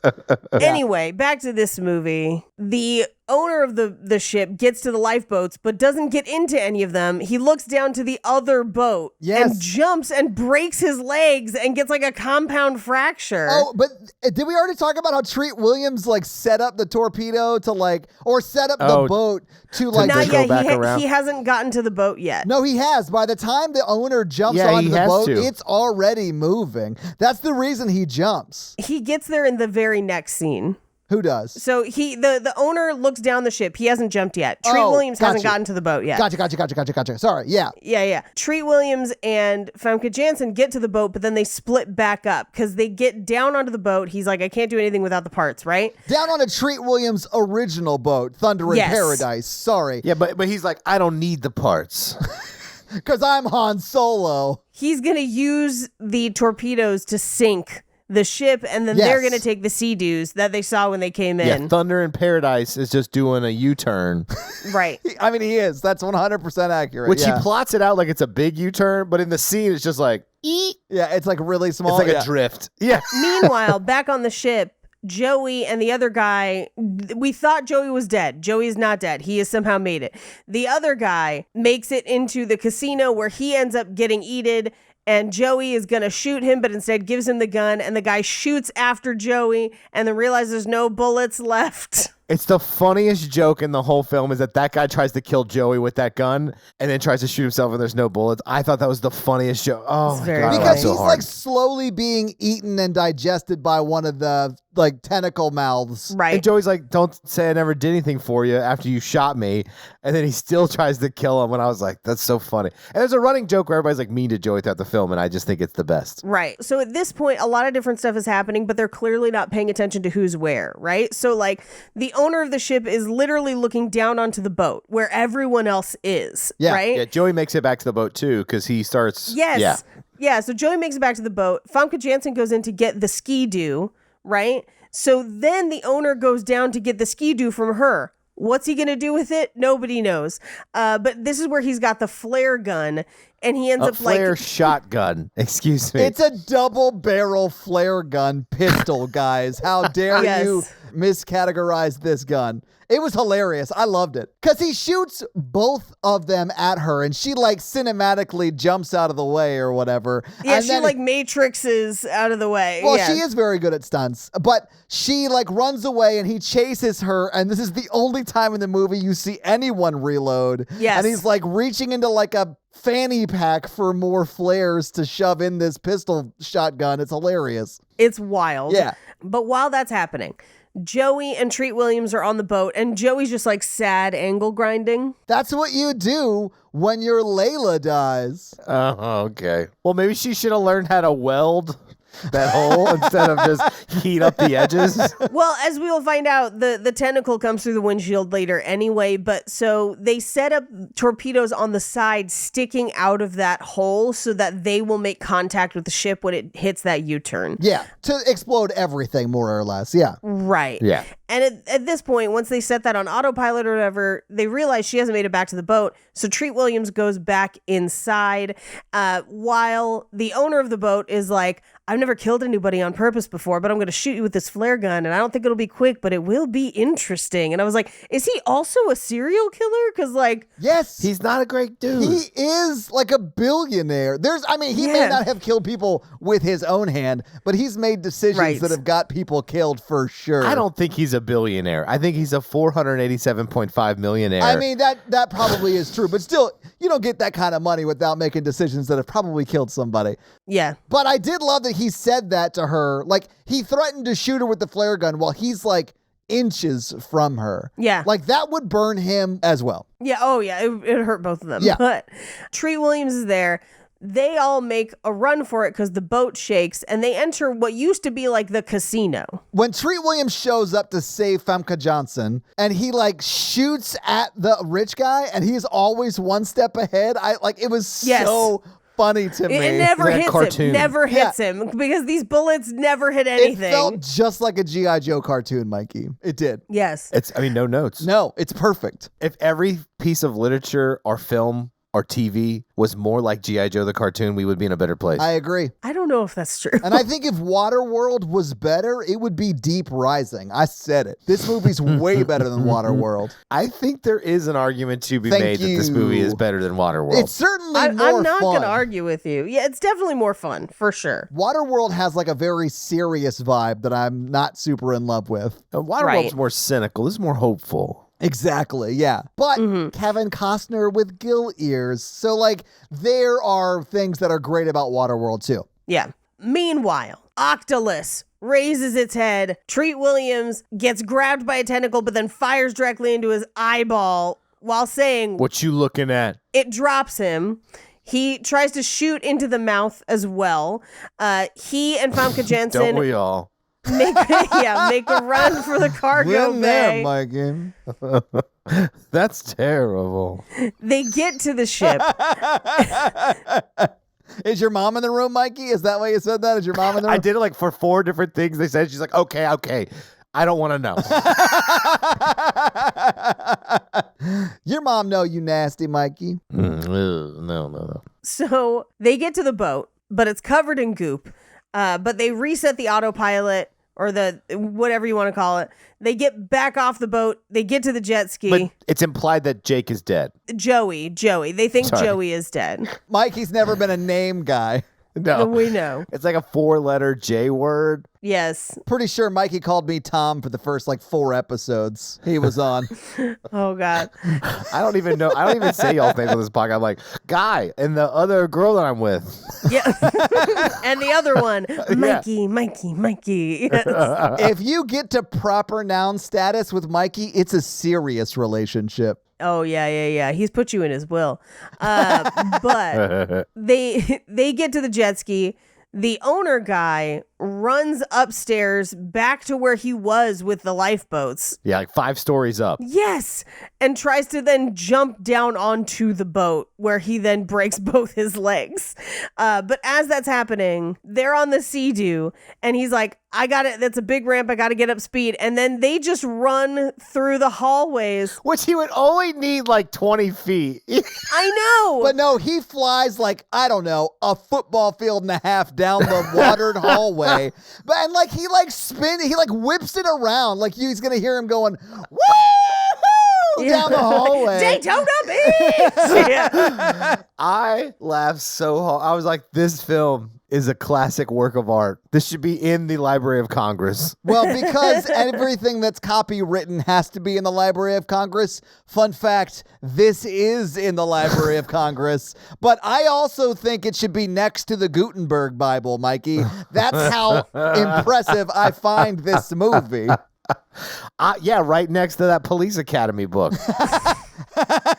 Steve Gutenberg's Bible. Steve Gutenberg's Bible page. It was real nice of him to donate it. God damn. The Book of Mahoney. One time for work, I was like presenting, and they're like, "How do you work well with first responders?" And I was like, "Well, I watched a lot of films to prepare for it. Police Academy 2, Police Academy 3." They got the joke, but I had to go to like number 5 for them to like really start laughing. Just a bunch of episodes of Cops. Anyway, so they see-do in a maze through the ship. But it is like every turn is like forced by the tentacles. Just thank God there's no debris in the hallways. Oh Yes. my God. Oh, there are some shots where like the stunt driver on the Sea-Doo it's clearly not Treat Williams, but like he's like whipping it around and like he'll hit some walls. Like you see them like jerking and hit walls. I don't know. It's so funny to me. The only way it would have been better is if there was a mannequin on the back of it. Well, it's not a love story. Mikey, I'd argue this is a love story. No, it's not. When they kissed, they have not even exchanged names. Yeah. When you've trauma bonded like this, you don't need a name. You need a semi-private beach. Kiss someone you don't know their name? That's terrible. Is your mom in the room with you right now? Hang on. Getting or giving a blowjob in a parking lot. I was like, what kind of demoraling thing is that? My favorite is that he has her cock the shotgun. Because you're Holy right, he does have a shit. shotgun at the end of this, Todd, that I he know. hasn't had the whole rest of the movie. When he pulled the shotgun, I was like, where the fuck did that shotgun come from? He had it on a bandolier, bro. But it was like he had John McClane a shotgun to his back that we had never seen before until he got picked up by tentacles. I was like, where did this boomstick come from? Back on the boat, he makes a scene of him putting it on and taking a Chinese assault rifle, Gatling gun, infinite ammo, flashlight. Listen, I just missed it. I loved it. I'm not mad about it. But like when he was like, cock it, and she was like, and like he would, oh my God, how did we not mention the elevator button. He shoots the elevator He opens. shoots the elevator button. Both sides. I ripped out my headphones. I'm so sorry. I'm so excited. I ripped out my headphones. Hang on. My mom cracked me up in that scene because she'd be like, he'd say cock it, and I'd be like, I can't see anything. There's water in my eyes. But there would be, though. Like, that is true. But man, it's like, it's clutch time, Famke Jensen. We got to like shoot out the elevators. Yeah. Get your thunder thighs ready. Ivana Topolov. Yeah, Xenia Onatop. You're welcome. But eventually they do, like, I don't know, go through the maze that is this level of the ship. So here's what's crazy about it, because I kept asking, I was like, how are they going to get back out? The only way to back out is the way they came. You gotta trick the tentacles to go to the other side of you so you can turn around. That's not what happened, Mikey. It's not what happens. It's not what happens. The guy with the compound fractures on his legs gets in the boat. The boat's making that U-turn. It's autopilot. He can't change it.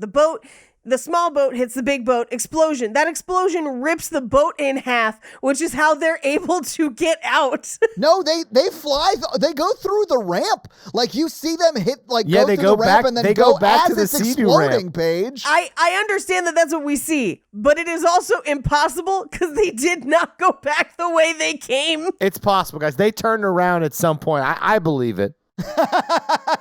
It's amazing because it does look like it's a show at SeaWorld. Yes. Like an explosion and them just jumping on the jet ski. It's hilarious. I think we can come down and be like with last summer and this summer and say that underwater horror might be the best subgenre of horror. I don't know that I can say that. If you like to be a 12-year-old boy. Well, I also think that there's just a lot of like B-movie underwater horror that is like fun. There are some underwater movies that you guys have not made me watch that I am terrified to watch. Like the ones that are like sort of realistic with like sharks and shit. Like underwater scares the fuck out of me. Like I think there's one that I saw a trailer for, like 47 meters down or something like that. I don't know what that is in feet, so I don't know if that is scary.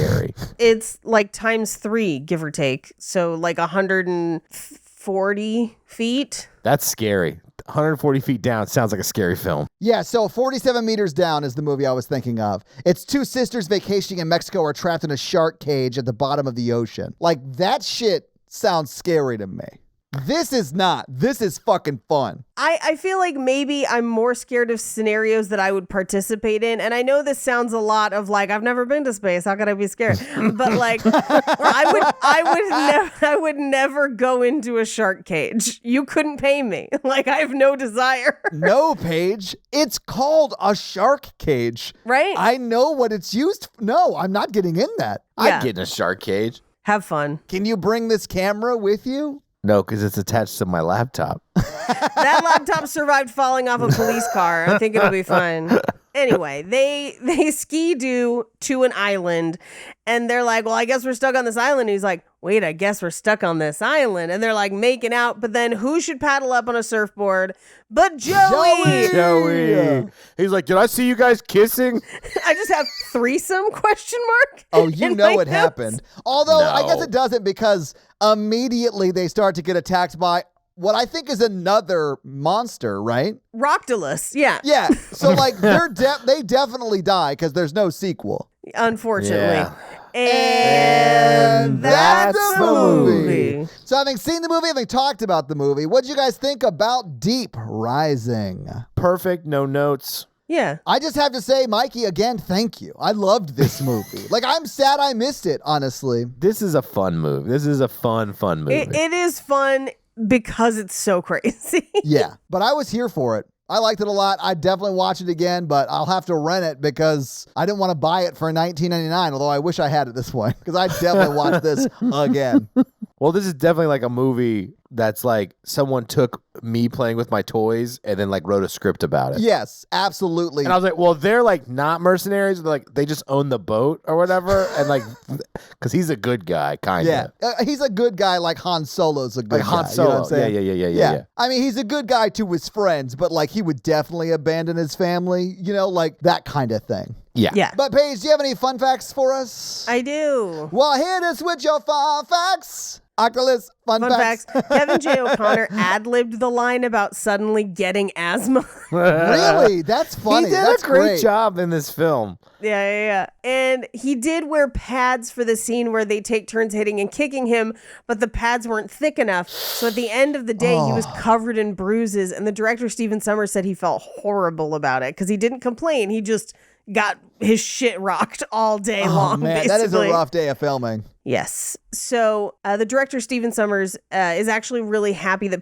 this did well in the home market and people bought it on Blu-ray and DVD because it was shown a ton on TV, but when you watch it on TV, 30 minutes are trimmed out to allow for commercials. 30 minutes are cut out? This movie is like an hour and 40 minutes. Like, it's not super long. No, but if you watch it on TV, it's only like an hour 15. Wow. So they cut a bunch of stuff out. Yeah. Which, again, there's some stuff that could go. You could but, totally cut out some of the storylines. Yeah. Yeah. It does sort of feel like Richard Curtis wrote this on some level. Like, just the first act. Yeah, like they there's narrow so it down many pretty fast with a characters, yeah. whole bunch of death. Now, originally, the film was supposed to open with a much bigger underwater sequence that they had filmed for it all the way into post-production, but special effects delays cost over a year of extra time, and that was the thing that had to be dropped. So that's why we only see that little bit of the monster in that portion, and it's very, very vague. So that's why that happens. nice. Okay. In fact, they actually had an original visual effects team working on this for most of that year who couldn't figure it out. So they actually had to bring ILM aboard. Really? Yes. Okay. Yes. So ILM had to bat cleanup for whatever was left of this movie, essentially. Okay. Yikes. Interesting. Famke Janssen was really irritated because she said, everyone always wants me to look beautiful in character. And I'm like, yeah, okay, you're gorgeous, though. She just wanted to look normal. And the director told her she could look however she wants when she's not the romantic lead in a movie. Right? But I mean, even when they dress her down, like when she goes to the Lost and Found and puts on jeans and a t-shirt or whatever, Yes. she still looks like Famke Janssen. Like, she's still gorgeous, right? Yes. Well, yeah, even yeah. when you dress down romantic leads, they still look gorgeous because they are gorgeous. I mean, yes. It's like the problem every rom-com has. Yeah. Anyway, they originally planned to film this film in Los Angeles, but the tank rental alone was going to cost $200,000. So they shot it in Vancouver and they built a tank from scratch Unfortunately, that tank burst and flooded several blocks of neighborhood nearby. What? And the repairs cost them about $600,000. That's amazing. Okay, awesome. Treat Williams was not the original choice for the lead in this movie. In fact, the original choice was Harrison Ford. Of and course. with him, I know, course right? it That would have was. been fucking amazing. Yes. God, this with Harrison Ford. Oh, I would have loved it. Here's the thing. When he was attached, the production budget was much larger because they're like, this is going to be a big deal. But he pulled out, and had he stayed on, then, and if the May 1997 projected release date had gone through, it would have come out 2 months before Air Force One and 2 months after The Devil's Own. He would have had 3 big movies that year. Man. Crazy. I love Treat Williams, but I think it could have made this movie what it needs to be. I do think if Han Solo was in this, it would have been a smash hit. Yeah. So Rob Bottin handled the creature design, the practical creature design for the film. He did a great job. The practical shit's amazing. Practical shit's amazing. And it's because he also did some work on The Thing, obviously. Yeah, and that makes sense. The scene where the floorboards all pop up as they're running, that's actually in The Thing as well. It's something they did on The Thing. They used the same process to do it here, but that's why it looks so fucking amazing. The opening scenes with over 400 extras on the ocean liner, they basically just had a cruise ship with 400 people on it, were shot over the course of 5 days, and the extras just stayed on the cruise ship and basically got a free cruise that cameras shot. That's awesome. That sounds amazing. Yeah. That sounds like something Nick Lachey's going to do for one of his reality TV shows. Oh, God, I would watch that. He's like, one of you's an android, and that android fucked your husband. Director Stephen Sommers was so happy with Kevin J. O'Connor in this movie that he would then cast him in The Mummy 2 years later, Van Helsing 5 years after that, and then G.I. Joe, The Rise of Cobra 5 years after that as well. So it's great that this guy works every 5 years. Well, I mean, think about it. I mean, you make that much money, you're like, I could probably go about 5 years without working again. Famke Janssen was almost not cast in the movie because people thought she would be too recognizable from GoldenEye, which I'm like, yeah, she is, but like, who gives a shit? That's why you cast her in your movie. That's like saying someone's too famous for my movie. Yes. Now, writer-director Stephen Sommers and composer Jerry Goldsmith worked together on this and then immediately went into production on their next collaboration, which was The Mummy. Oh man, that one's way better than this. Like as far as like movie goes, like Mummy's an actual good movie. This is a perfect film, but it's bad. In the original script, Treat Williams' character's catchphrase was, "What now?" And in the film, it was actually changed to, "Now what?" Which I kind of like it. It seems like a small change, but "now what" is way better. Yeah. What now? It sounds more aggressive. Yeah. What now is weaker. Now what is stronger. Yeah. Which it's the screenwriting, man. It's real fun to play around with stuff like that. The poetry of the spoken word, baby. Poetry of the spoken word. Before his untimely death, R.I.P., Treat Williams was interviewed about this process of working on the movie, and he described it as fun. Just fun. That comes across in his performance. Yeah. He looked like he was having fun. Like he was in on it. Yeah. He'd like wink at the camera. Yeah. Oh, yeah. He's like, can you believe we're doing this? He's like, what are you looking at? Wink, wink, right? I'll end on this one because I find it pretty funny. So Hollywood has changed over time. That's part of why the strike is happening. But one of the things that Hollywood used to do is they would find screenwriters that had a good spec script or a good treatment that they liked, and then they would hire them to develop a number of ideas over an amount of time. So they would give them like a first look deal where they would pay them a certain amount of money per year, and then that studio has first look at any script they make during that time. It's very similar to the deals for songwriters here in town. Yeah, they don't offer it as much anymore. I think they might go back to that a little bit depending on how the strike goes. But this is one of the ones that Stephen Sommers developed when he was working at Hollywood Pictures in the mid-90s and then took with him after that first look deal ended. But at the time, it was just called Tentacle. So naturally, Paige was into it. Yeah. It's a romance. Those are your fun facts. Thank you for those fun facts. Thank you for those fun facts, Paige. Let's talk a little bit about box office. So what do you think the production budget was for Deep Rising in 1998? I bet this actually got really expensive, and that's part of why people were mad. I'm going to say $60 million. Okay. I'm going to say 45 million. Oh my God, Mikey, it is exactly $45 million. You win both Ding, ding, ding, showcase ding, ding, ding, ding. showdowns. Yay. Now, this movie, and you're going to know how well it did when I tell you what month it came out. It came out the weekend of January 30th, 1998. And January is typically where studios dump a lot of movies they don't have a lot of faith in. Yep. It was 8th the weekend it came out. It was supposed to be a blockbuster. It was supposed to be. It was robbed, but it was beat by another boat movie that came out around the same time. You may have heard of it, called Titanic, was number 1 this week. Number 2 was Great Expectations. Number 3 was Good Will Hunting. Number 4 was my best friend Chris Faust's favorite movie, Spice World. And number 5 was As Good as It Gets. And then, of course, you had Desperate Measures, Wag the Dog, and then Deep Rising because it was in 8th place that weekend. What do you think it made in its opening weekend? And again, that was January 30th, 1998. $10 million.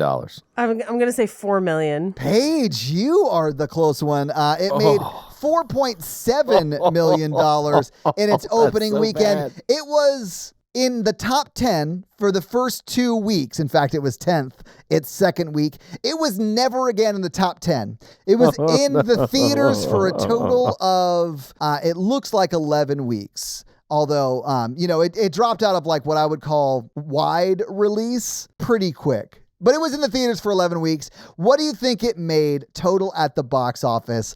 And it did not get an international release. So domestic will be technically my God. worldwide. What do you think it made domestically at the box office? 14?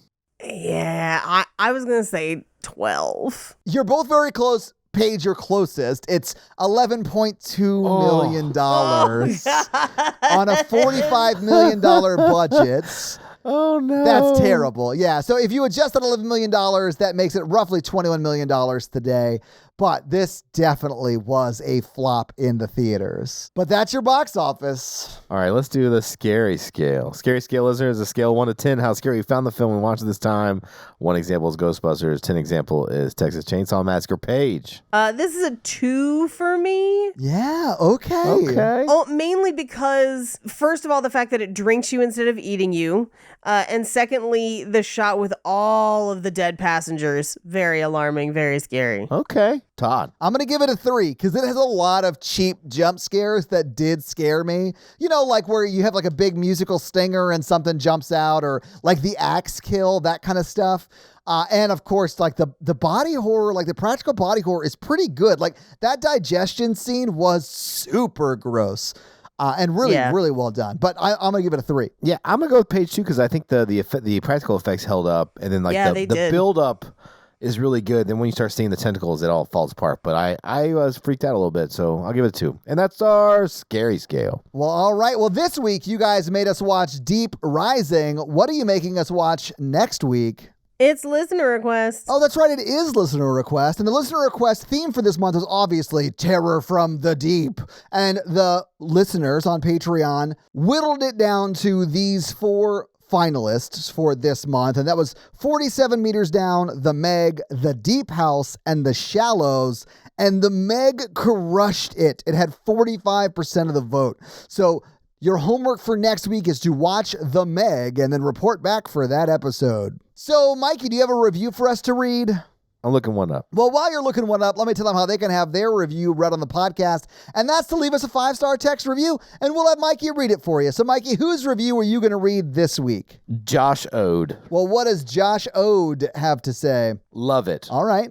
June is the best. Sorry, Todd. 5 stars. Okay, I wanted, what was the theme in June? Do you remember? Wasn't that redneck horror? It was redneck horror, yeah. Oh, yeah. Or hillbilly horror? What did we call it? Southern Slayers. All right. Well, disagree. But, well, thank you so much for the awesome 5-star review, Josh Ode. And if you want to have Mikey read your 5-star review, leave us a 5-star review. I also do... I've done this before on other episodes, but I wanted to call out someone who wrote a comment on our Jaws the Revenge episode on Spotify.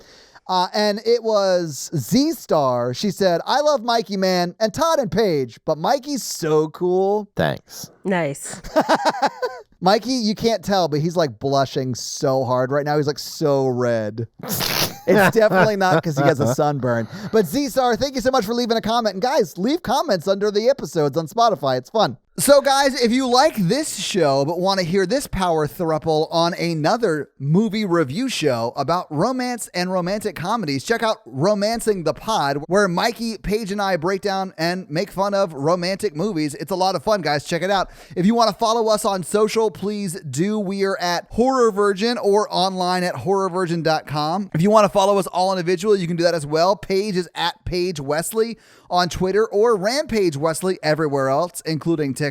Mikey is at mrandolph24 and I am at Todd J. Awesome. If you like the show so much and you want to help financially support it, please do by going to patreon.com/horrorvirgin, where you can get a lot of great levels and a lot of great stuff like bonus episodes, director's cut episodes where they're a little bit longer and you get them actually a day earlier than the regular feed drop. We do a lot of great things like listener requests and stuff like that. So guys, check out the Patreon and help support the show. If you want to financially support me, but not Todd, just look me up on Venmo. If you can't financially support the show, that's understandable. That's fine. But if you want to hang out with us on the daily, join the Facebook group at facebook.com/group/horrorvirgin. We also link it like once a week, so just find it there and join the awesome Facebook group. Literally, we're in there talking every day. It's awesome. And guys, we got a P.O. box. So if you want to send us some love letters or whatever you might send to a P.O. box, it's actually not a P.O. box. It's like a regular street address. It's pretty awesome.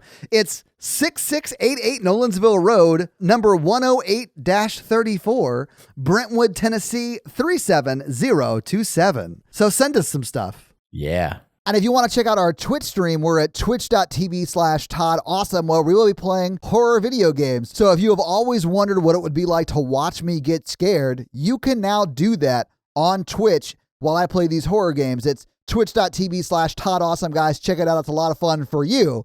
Not a lot of fun for me. This episode was brought to you by Tia, and Tia's teenager's been like driving her crazy. So how has Tia's teenager been driving her crazy this week? She's got like infinity bullets, but never hits anything.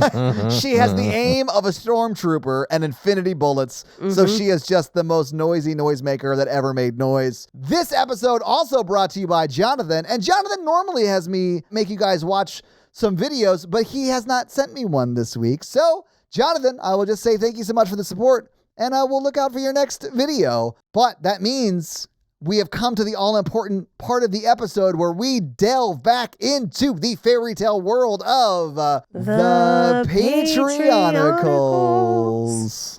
All right, welcome back. I love how serious it gets. Very serious. Okay.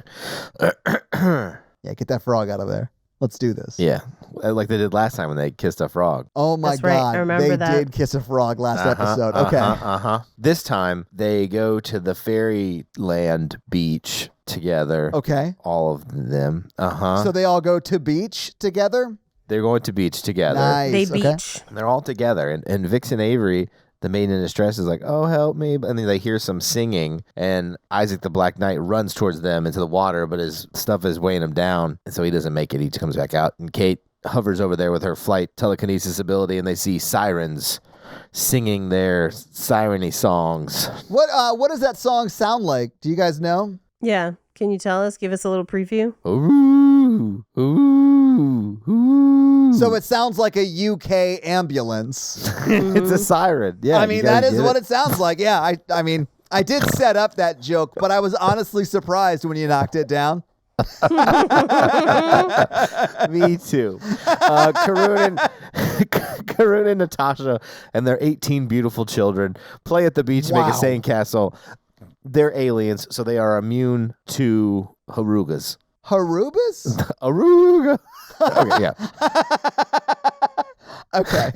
I love it. Glinda the Good Witch does her like thing and puts bubbles on people's ears so they don't hear it. Okay. Wes, the Prince Charming handsome dude, just starts lifting weights on the beach. and like really getting all glistening and sweaty. Hell yeah. It's very Ryan Gosling of him.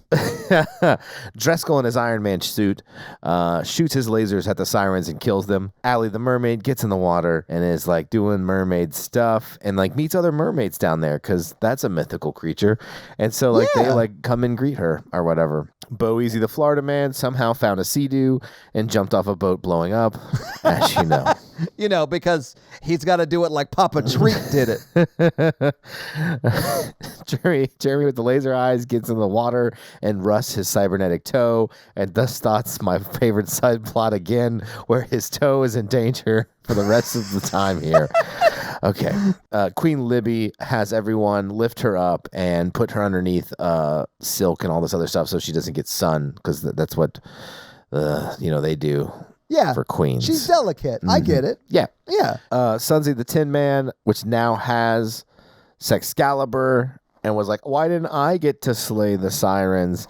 And James Avery the Knight is like, reaches in the Jace pack all pissed off, and he gets the pack, ironically gives him sand, even though they're on a beach, and he throws it at Sunzi's eyes, which makes him cry. And makes Madeline the Jester do more cartwheels and laugh at the Sunzi. I love that Madeline's mode of transportation as a jester is the cartwheel. It's just cartwheels. Just how they get around. and River Moon, the Bad Witch, she points her wand at Jeremy and gets his toe extra rusty. And that's this week's Patreonicals. Everyone is out for his toe. I know. Domestic violence. I know. Yeah. Well, I guess we'll have to find out what happens with his toe on another episode of the Patreonicals. That's going to be it for us, you guys. I'm Paige. I'm Mikey. And I'm your horror virgin, Todd. Keep it ooky spooky. Yeah. Have a great week. Bye. Treat yourself, nerds. Nice.